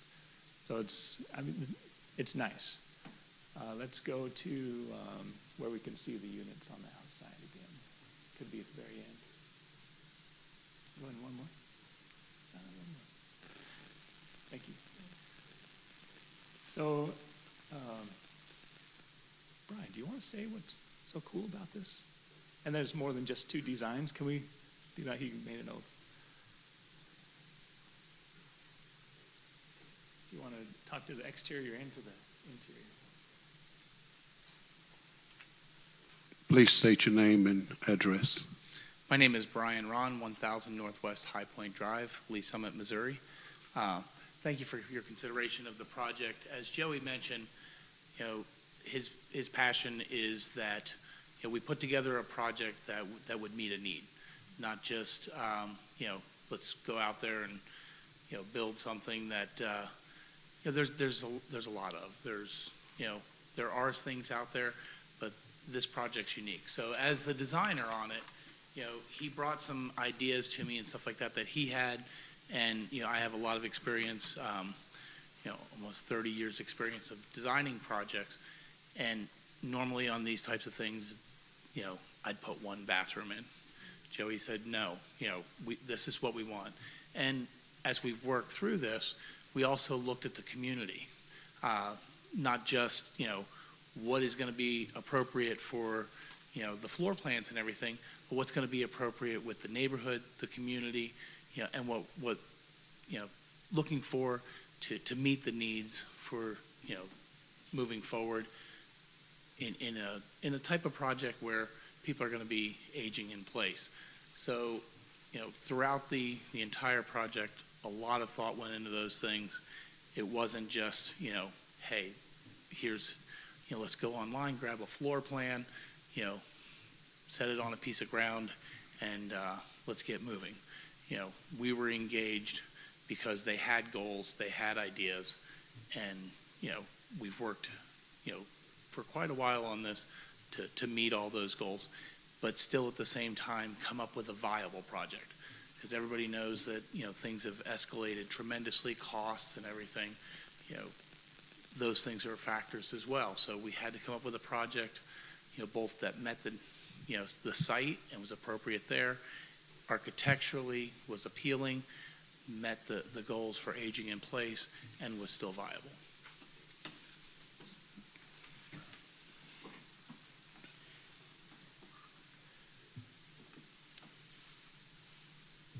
I want to pull up the staff recommendations. Give me a moment. And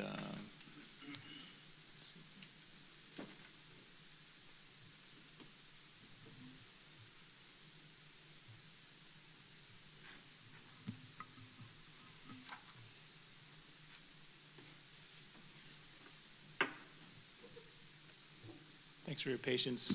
I know especially when nothing's going on, it can be real.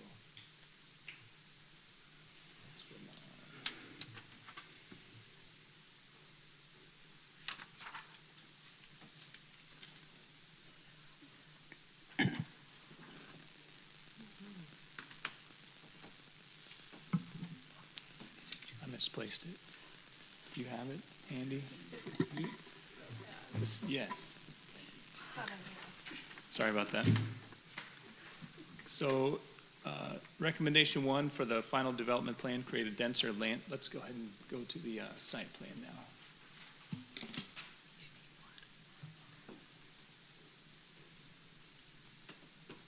There we go. Can everyone see that okay? Because I think this might be some things you have questions about. create a denser landscape buffer along the southern edge of the property, create a medium density landscape buffer for the landscaping section of the UDO. We're okay with that. We want to have a buffer. We want to feel everyone who's, especially everyone whose backyard is right up to it. We want you to feel like you've still got your own backyard. Oh, we still want you to feel like you've got your own backyard. I know that's not just you, Steve, but we respect that. We want this to be something. Please address your comments to the commissioners. Okay. Thank you. Thanks. Provide a 4-foot-high berm along Lee Summit Road. We're happy to do that. All sidewalks must be 5 feet wide. We're willing to do that if that's what's required. Provide parking lot perimeter trees and shrubs. We're okay with doing that. And also add an elevation of an entry sign feature. We're excited to do that. Stripe the left turn lane at the entrance to the proposed development. We're happy to do that as well. The masonry facades on the front carried for at least 2 feet on side elevations and across all right-of-way facing facades.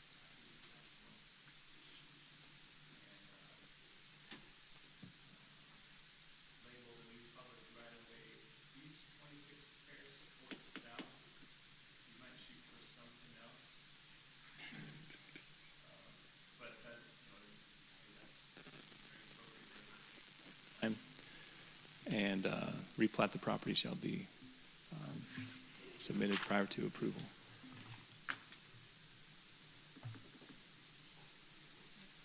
Just a couple more things. We did hold a neighborhood meeting on April 14th to get feedback into the project, and we've integrated the feedback into this project, into the site plan. There was a traffic study conducted, and even though and just one aspect of it, it was shown that this is by the traffic engineering firm. At AM peak hour, this would create an additional 15 cars in and 30 cars out. And at PM peak hour, 32 cars in and 20 out. So a very minimal impact on the volume. The street's already set up for a much higher volume. And part of it is due to because it is just the type of neighborhood that it is.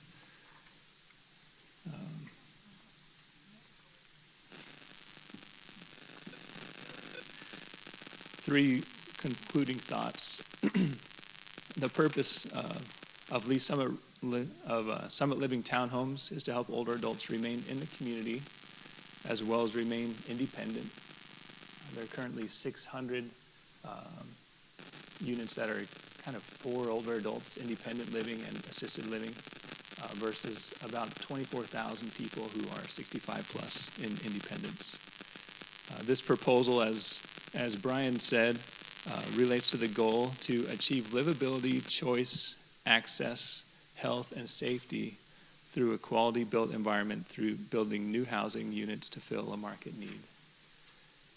And then the comprehensive plan guiding principles most relevant to the proposed development, and this is again taking Brian's words, but I thought they were very appropriate. Provide a diversity of housing options in all neighborhoods. Neighborhoods and housing should be designed to be inclusive of the needs of the wide span of mobility. Thank you. Does that conclude your presentation, sir?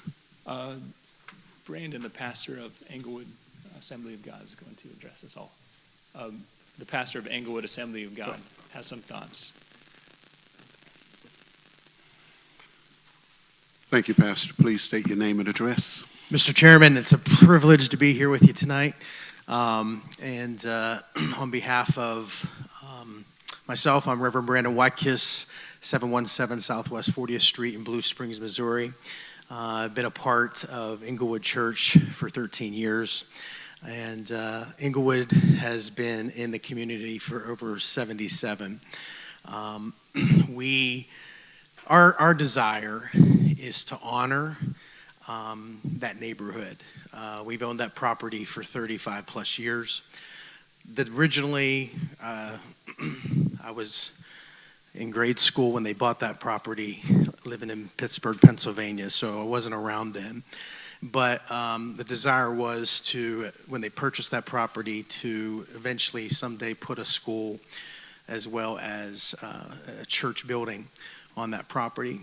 The way brick and mortar buildings are today, it would not be feasible.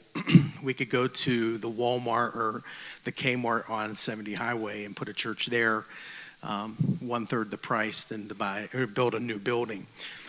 It is C1 and on the south end of that property, and as the Planning Commission knows, your desire in the comprehensive study and the approval is to make that more residential. That's what we want to honor versus bringing in commercial development, which we could currently do on the C1.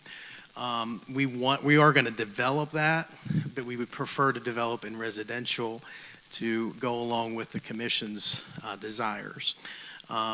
We want to do so also by meeting a need. And the recent study that has been done for this city for multifamily available housing in Independence, it is a need. And this is one way to help fulfill that need by also embracing some of the community service that we get to do on a regular basis. By owning this piece of property, it'll allow us to contribute in a charitable way at a higher level in Independence. We actually are one of the largest food distributing agencies in Independence today. We feed between 1,200 to 1,800 people every month. It's something we have been a part of for many years in partnership with harvesters, but we want to continue to embrace that community that way. This allows us to further our efforts. With that said, we also want to respect that neighborhood in that area, and we're going to do everything possible on our behalf to honor our neighbors and make it a very nice facility for those that need housing for aging in place. And so with that said, I want to respect your time and yield back to you, Mr. Vice Chair. Thank you, Pastor. Is there anyone else, Mr. Laughlin? Thank you.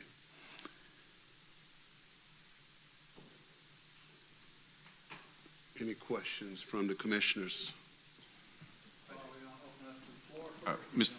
Mr. Chairman, if I could, I do believe the applicant asked 2 questions of staff. I don't know Oh, if yes, those correct. were answered. Let's go there.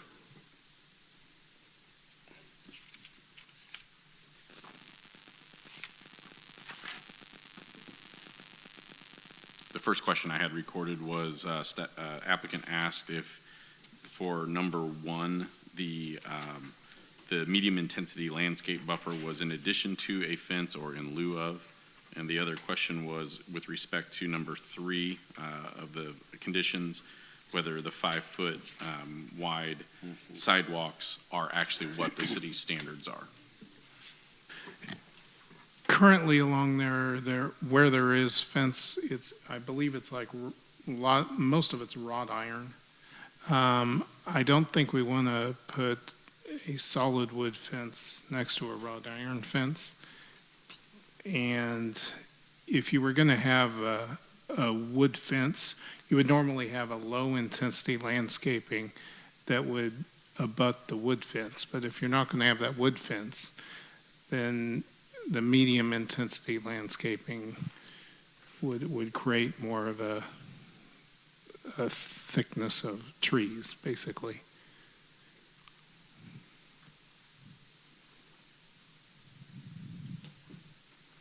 Counselor, did that answer your question?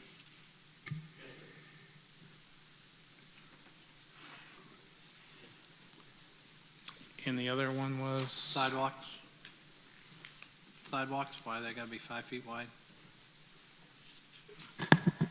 I can answer that one. Okay. Our ADA requirements per ProWag is a sidewalk that can actually pass 2 wheelchairs together, so that's typically 5 feet.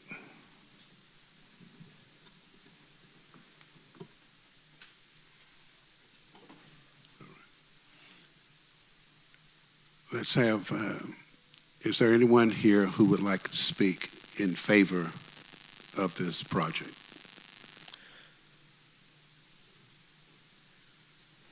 I actually have a question for the applicant. Did I miss my turn? Well, we'll bring him back. Okay.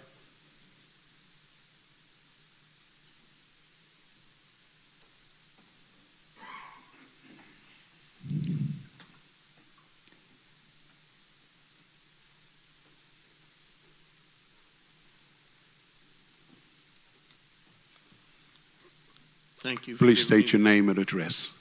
My name is Jim Wallen. My address is 4710 Mayview Terrace Court, Blue Springs, but I actually live in Independence. So I just tell people I don't really know where I live. But I wish this project would have been done about 5 years ago. I've lived in Independence all of my life. My wife was born in Independence. I'm 71 years old, and my wife in 2019 had major surgery, and she was at the point where she was going to have some minor assisted living, and she was going to be probably bound in a wheelchair from that time on. And our home did not allow us, the doors weren't wide enough for the wheelchair to go through. So I started looking while she was in rehab, I started looking for places in Independence, because like I say, I've lived here all my life. And there weren't very many. There are only 6 assisted living locations here in Independence. And the average price for a month was like $1,300 higher than the statewide average. And it was even above the national average. So it was very cost prohibitive. And so a unit like, when I found out they were going to build this, to me it was just, it made a whole lot of sense to provide that. We're quickly getting longer in the tooth, and so I just wanted to, I wanted to be brief, but I wanted to let you know I think it's very viable for this city as a member who's been here for 71 years. Thank you. Thank you.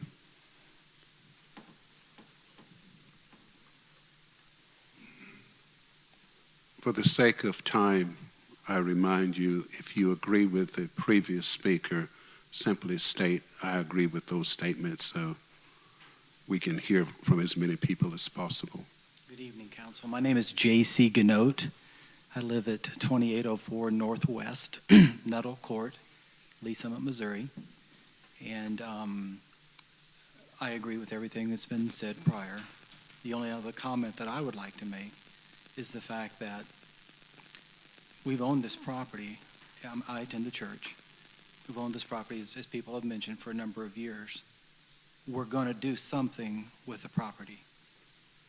Something is going to happen with the property, whether it's this proposal or our commercial opportunities that we may have. The property's not going to sit vacant forever. And so we have gone through all kinds of thoughts. Do we build baseball diamonds on it? What do we do? What's the lesser desire of what would be the best for everybody? And that would be because we need this type of housing in Independence. That property will have something done on it soon. Thank you.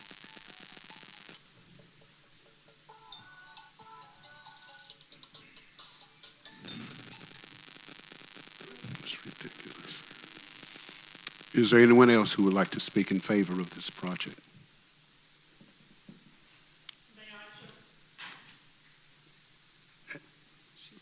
Were you sworn in? Then let's assume you were not. Please come to the podium.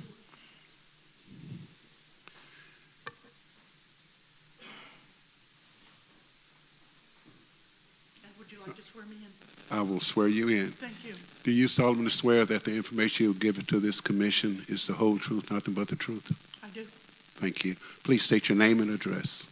I'm Gigi Yates, and as of 2 weeks ago, I am at 16303 East Ellison Way, the home of my daughter that just found me as homeless. And I have been living in my truck before that because when my daddy passed and when my mama passed, I had to take them moving all over the place. There was no place to accommodate us because of their challenges. And I have been waiting patiently for the Lord to do something like this, is all I have to say on that matter. Because thank you, God, I now have a home, and I'm not living in my truck, but I'm looking at several of my elders who don't have that privilege and are still wandering amongst the kids, looking through the family. And thank you for your time. And thank you. Is there anyone else who would like to speak in favor of this project? Hearing none.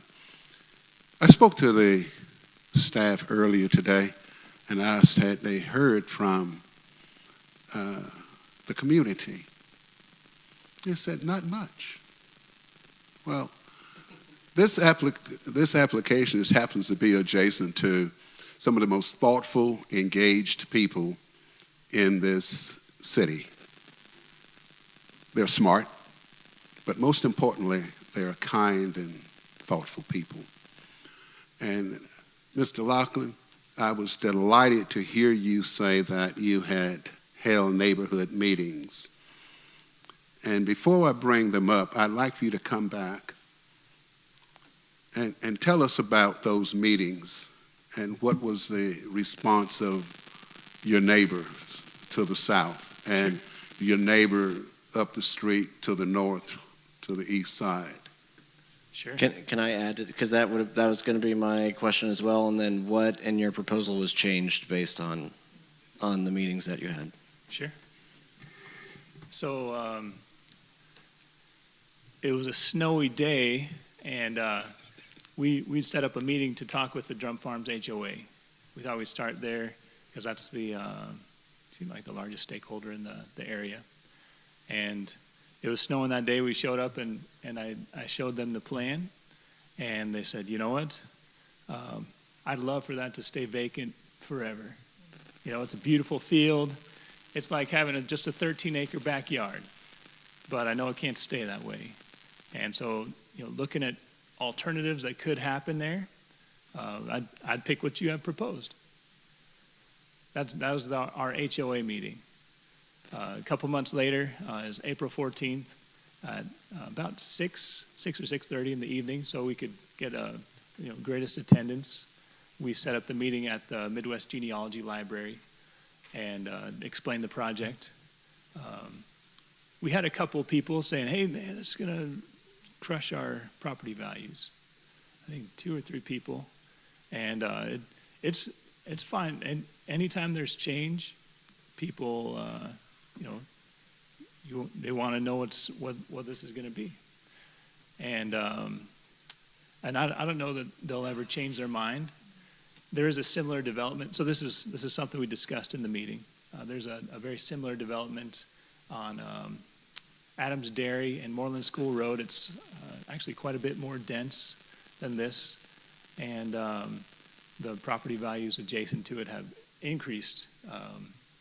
I don't think as a result of that, but it hasn't hurt their property values. There's some across the street that are over $1 million, some in the same, adjacent to this subdivision that are most in that subdivision are 350 to 550 thousand, and it hasn't hurt anything. So that was a concern that we addressed. Steve Weller, who used to be the HOA president, he backs up to this lot. And he said the same thing, I love the field. I know it can't stay that way, but can you make it more dense between my backyard and your development? I said, yeah, we can do that. So that's something we've added.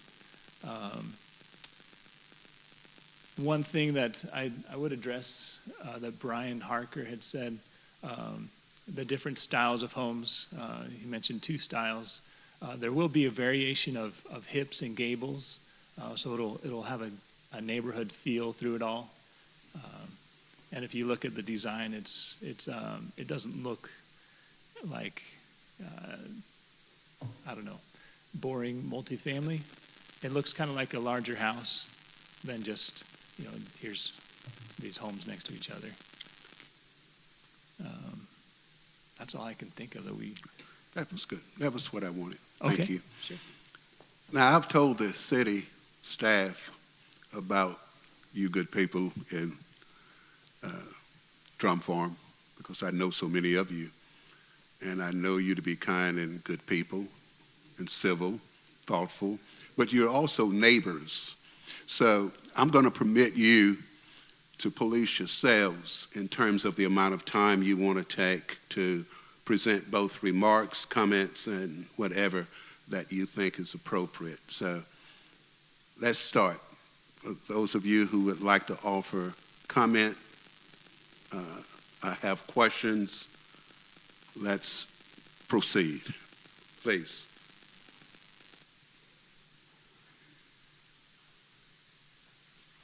My name's Kurt George. I live at 2701 Breckenridge Drive in Drum Farm. And I just had one question for the developer. Right behind me is a very old and very tall cottonwood tree. And I would like to know for the record what he's going to do with that. That's a quick question. So It's going to go. It has to go. I forgot to say that was Mr. Oliveira, no. And I actually personally invited everyone whose property backs up to that piece of land to the neighborhood meeting. And that was something we've talked about. And now it's on the record.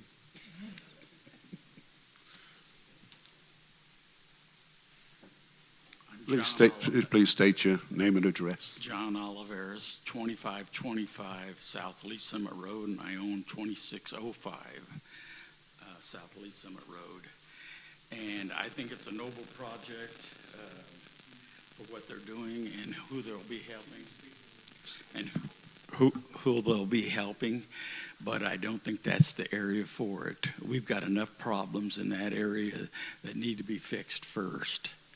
We have a lot of traffic that comes down from I-70 that if anything's up there, we get a line of traffic, can't even get out of our driveways. When the schools close and let out, there's a big traffic jam there twice a day. And I would be more for it if it was single-family dwellings, because exactly a half a mile east of where this is being planned, there are duplexes there. And that's the most unsightly thing when I have to drive by there. And these are going to be fourplexes. The response by ambulances and police, they just fly by there at very high speeds. And the police, I've had problems, and some other neighbors have had problems with people trying to do illegal stuff in that neighborhood, and we kind of have to stand together to get these problems stopped because we don't get a quick police response in that area. So I don't know, I'd like to have better police response in that area. I'd like to have the ambulances take 291 or something rather than come down that residential area flying. I guess there was neighborhood meetings, but we didn't get my neighbors who live right there on Lee Summit Road next door to Glendale. I had the first two houses north of Glendale, and the people across the street who are good friends of mine, they never had any access or knowledge of these meetings up there. So that's why we came here today. But I think it's a good program and everything, but I think it's the wrong location. Thank you, Mr. Oliveira.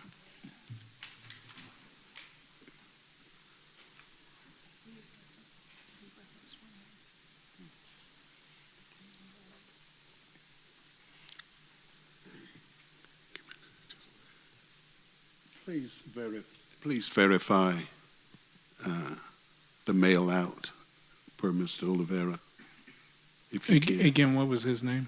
Oliveira. Okay. Good. Please give your name and address. My name is Kent Mowney. Were you sworn in earlier? No, I wasn't. Please raise your right hand. Do you solemnly swear that the information you give in this commission is the whole truth and nothing but the truth? Yes, I do. Thank you. Please proceed. My name is Step to the mic. My name is Kent Mowney. I live at 2507 South Lee Summit Road, right next to John. And yes, we did not get a notice also. And with that, my main issue is the traffic. Right there where I'm at, you have 25th Street. At least twice a month, there's an accident right there, right in front of our house. So when we're talking about a traffic study, there's no traffic study. When we put Drum Farm housing in, they had a stop sign, didn't put a stoplight. City come in, they put a sign right by my second driveway. Said 25th Street, that way. Middle of the night in the rain, people pull into my yard. So we complained. Next thing we know, they pull the sign up and put a stoplight in. So if you're going to put this many housing in, figuring about 140 people when it's finished, coming and going, that is 280 times coming in and out, plus visitors. So there's 35 people. Nah, that number's just, they don't add up. So I walk up and down Lee Summer Road every morning and evenings. Even last night, scared the heck out of me. 2 motorcycles doing 100 miles an hour, zooming down the road. You're trying to put people that are going to be, I'm getting elderly, and okay, as you get older, your reactions are slower. So now you're going to take people pulling out into Lee Summit Road with slower reaction times, with people driving up and down the road that way. It is just not right. So you have to, if you're going to do this, you have to put a stoplight in. And if you don't, there's going to be more people injured, people that live there, and other people up and down the road. And it's the people that live on the road, like me, I have to back out of my driveway. It is very dangerous to back out of my driveway. So you're just going to put more people in danger. And I believe in over 50 housing. I believe in it. But in this place, under these conditions, I got to say no, unless a lot of things are changed. Thank you. Thank you.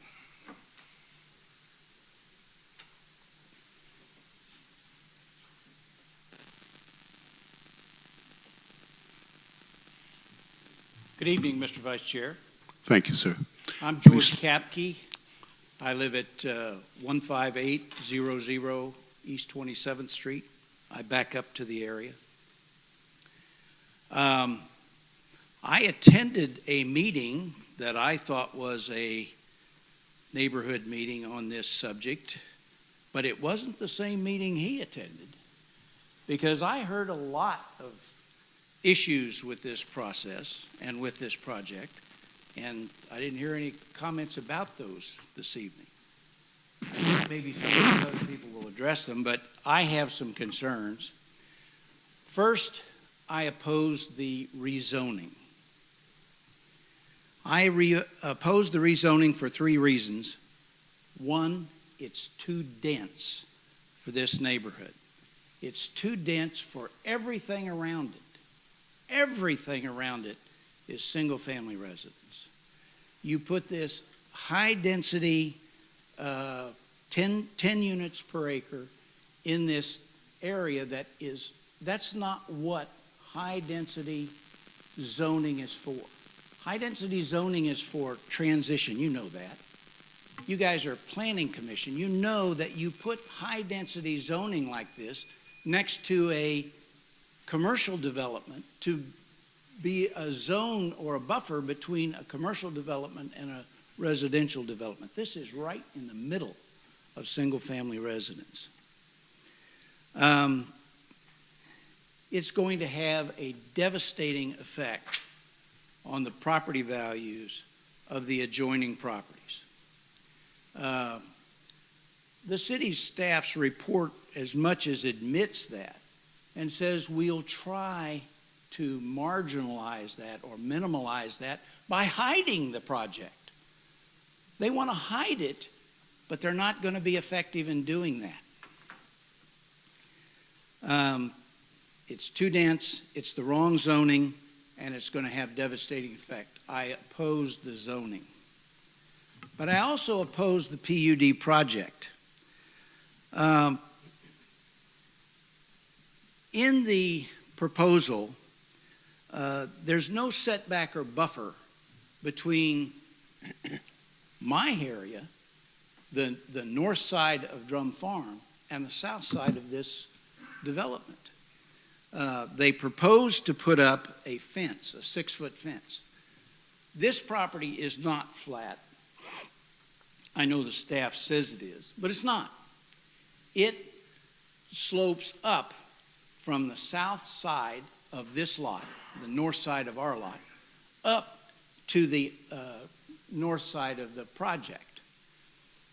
We have a 4-foot pet fence in our backyard. It does not even, looking out our window, it does not even block the berm behind us. A 6-foot fence would have no effect. It would provide no buffering or blockage of any view from the south up to the north. To tell you the truth, it would take a 20-foot fence, 20-foot high fence. I know that because there is a utility line that runs along there. And the bottom line of that utility line, it's a transmission line. The bottom line is 20 feet high. I look out my window and looking over that 20-foot high line, I see the half of this area up to the woods on the north side. You can't buffer it with a fence. It takes vegetation. It takes year-round vegetation, and it's going to take, and they don't have room for it. They basically have 25 feet from the back of the units that we will back up to the end of their property line. There's no room for a buffer. There's no room for a berm, and there's no room for vegetation. They are promising it, but they don't have room for it.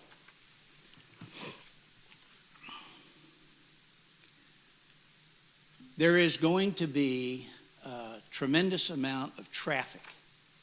They're providing 123 units. If you figure 2 cars to the unit, that's going to be 240 cars coming and going.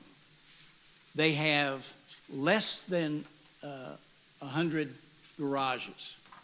So most of those cars are either going to be on the street or in the driveway. They're either going to be blocking the sidewalks. So what good does it do to have a 5-foot sidewalk if it's got a car blocking it? Doesn't do any good at all. And every one of them is going to have at least 1 car blocking that driveway or that sidewalk. Or it's going to be blocking the street. If you put cars on both sides, there's not going to be any ability to traverse that street.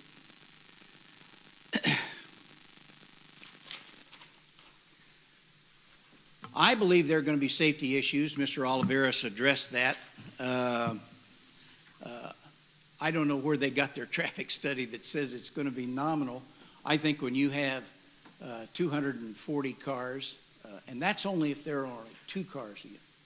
Now, their presentation said this is going to be senior housing, but there's no guarantee of that. There is no enforceable restriction that this city or any city can impose on any developer to limit age.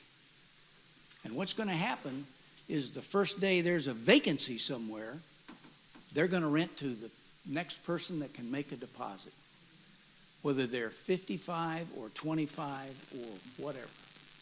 And they're going to rent to people, you know, the people I know who are 55, 60 to 65, couples have 2 cars.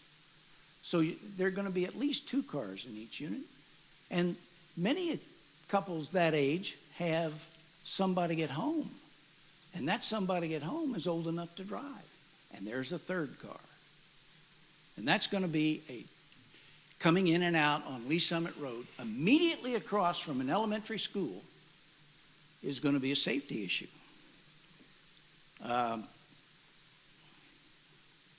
I don't believe that there is going to be a safe ingress and egress, 2 safe ingress and egresses for a development this size. It's really got 1. If the police can, or the fire can find the key to the gated store and back, maybe they can get a fire truck in there or an ambulance, but I don't think that's going to happen. I think that's a dangerous condition. I would like to take a couple of minutes to address some of the issues or some of the matters that are talked about in the staff report.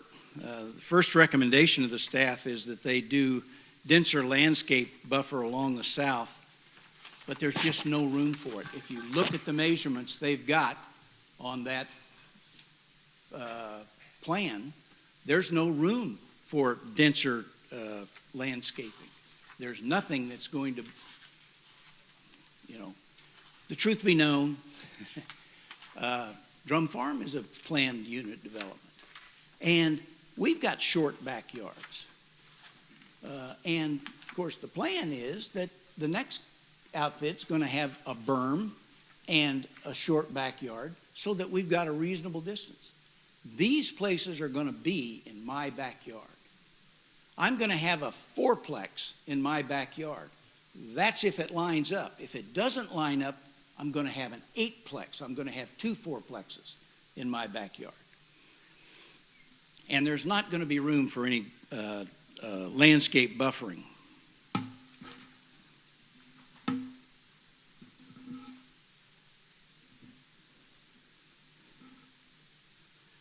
The staff talks about the characteristics of the area. And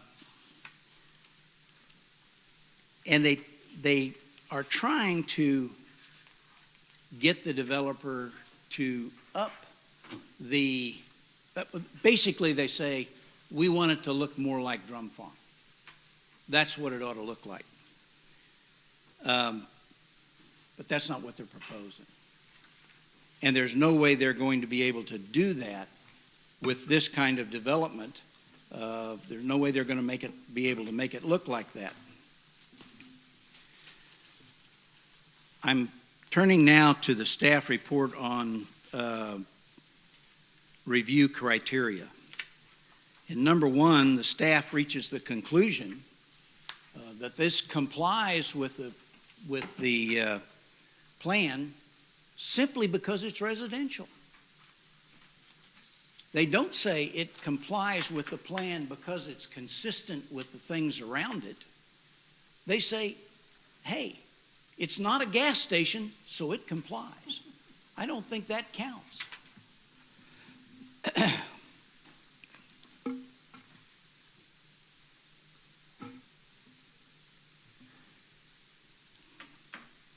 The staff reports that this is compatible if we put all this buffering in, as I indicate, there's no room for that buffering. There's no room for buffering that will in fact buffer. They can put trees along there if they put them far enough apart and they aren't expected to do anything. But that's not what this staff is saying. They want a buffer, and there just isn't room for it. The staff says that it is compatible with proposed zoning and allow uses of character of the neighborhood. Now, in order to reach that conclusion, that's number 4. The staff says, well, there is multifamily residence a couple of blocks down the street. Well, there is, and frankly, if that's what they're looking for, there is plenty of multifamily housing right down the street and across the street in the Mansions apartments. We don't need another high-density development along Lee Summit Road there. And Councilor, Mr. Kapke,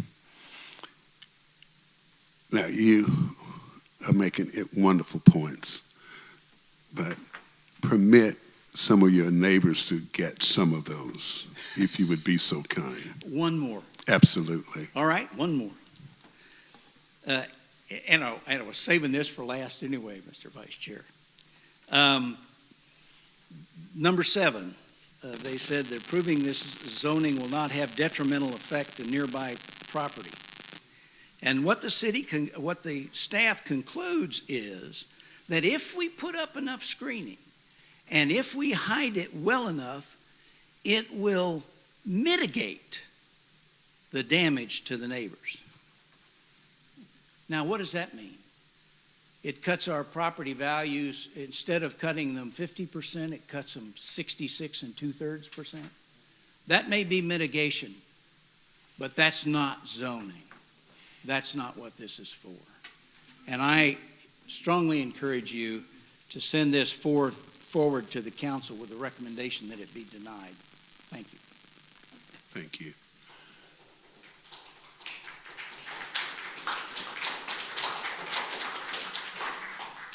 Is there anyone else that would like to lend comment?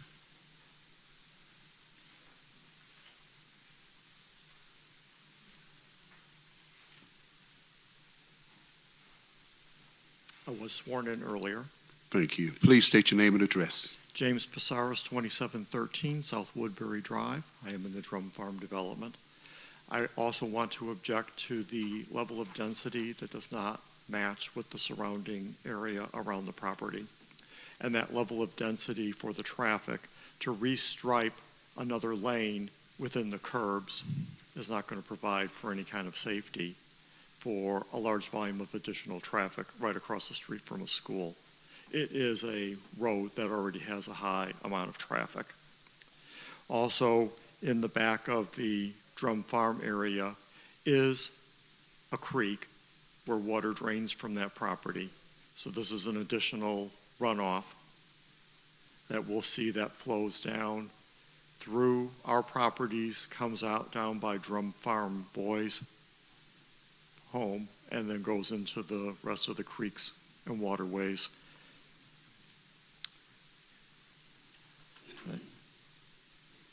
Those are the items I wanted to make. Thank you. Thank you very much.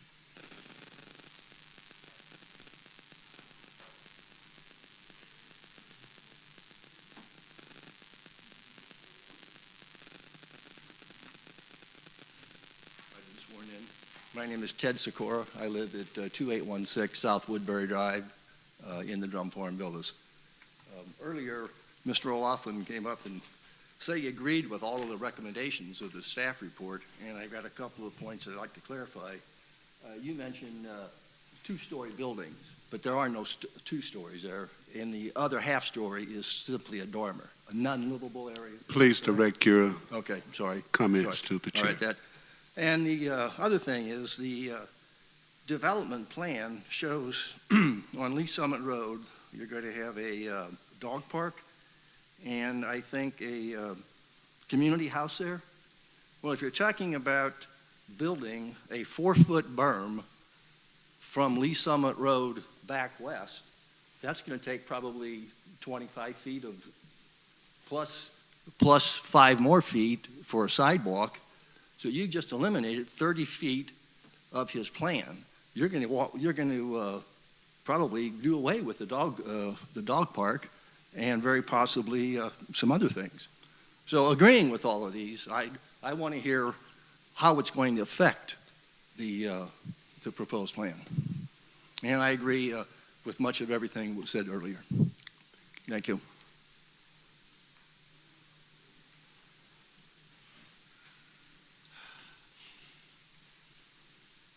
Good evening. My name is Steve Weller. I was sworn in.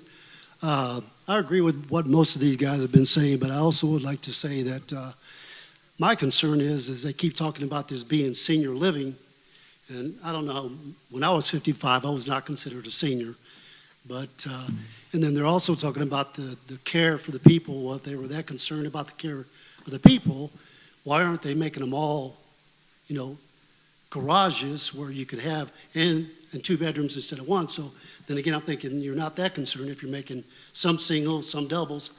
And then also back to the dog park, you know, right now I'm the guy that's backed up to the field, and it's pretty peaceful. And like I say, I've been there 17 years, and I really originally bought the land across the street, but spent more money to move over there because we were told it's going to be a church or school. They didn't say anything about, you know, rental properties, or I wouldn't have spent that extra money and moved over there. Because the people across the street, they have it nice. They got all the shrubs. They can't see their neighbors. And when we were at the meeting, we discussed, well, how about a fence? Well, they said, no, we're not going to do that because it'll be deteriorated. You know, you can't maintain it. But like Mr. Nepke said, you can't build a fence big enough not to see this stuff. And so if they're going to plant vegetation, it's going to take 15 years to do any good. If they come in and put, you know, a little 5-gallon plan in. And so, once again, if they put in the dog park, I'm concerned about all these people with dogs, all the people on the street parking. I mean, it's a concern. I mean, I like the plan. I think it's great. And I did check around. There's actually 555 and older residential areas in Independence, plus 262 and older. So there's plenty of property out there. And I agree with everybody else that I don't think what they're trying to do fits the need for that area. And then on the other side of that, we're threatened by the guy who's saying, well, if you don't do this, we're going to give you ballparks. We're going to give you, we were told we could put containers back there. So I didn't really appreciate the threat. He said that at the meeting, and he said again tonight. So once again, he's threatening us. If you don't do this, you're going to have these. So I take offense to that as well. I'm sorry, can we get your name and address? My name is Steve Weller. I'm at 15804 East 27th Street South. Thank you. That's all I have to say, but I oppose this.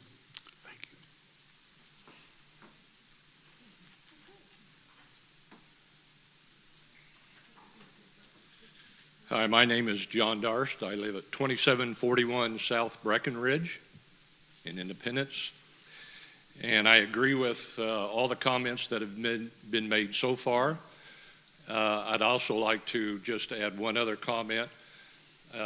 What you saw was a very nice picture of a fourplex.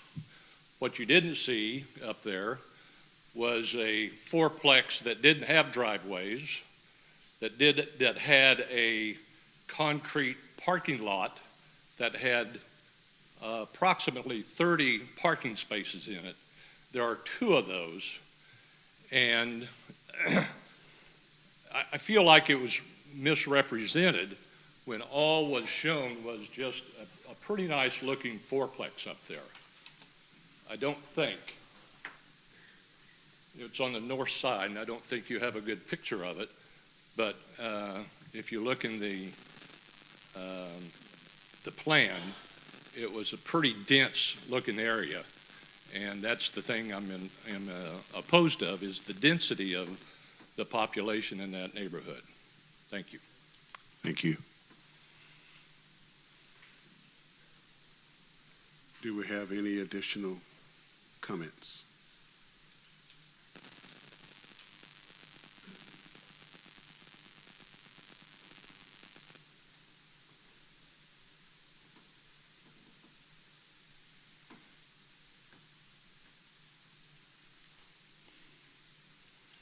Hi, my name's Pam Nickerson. I've been sworn in.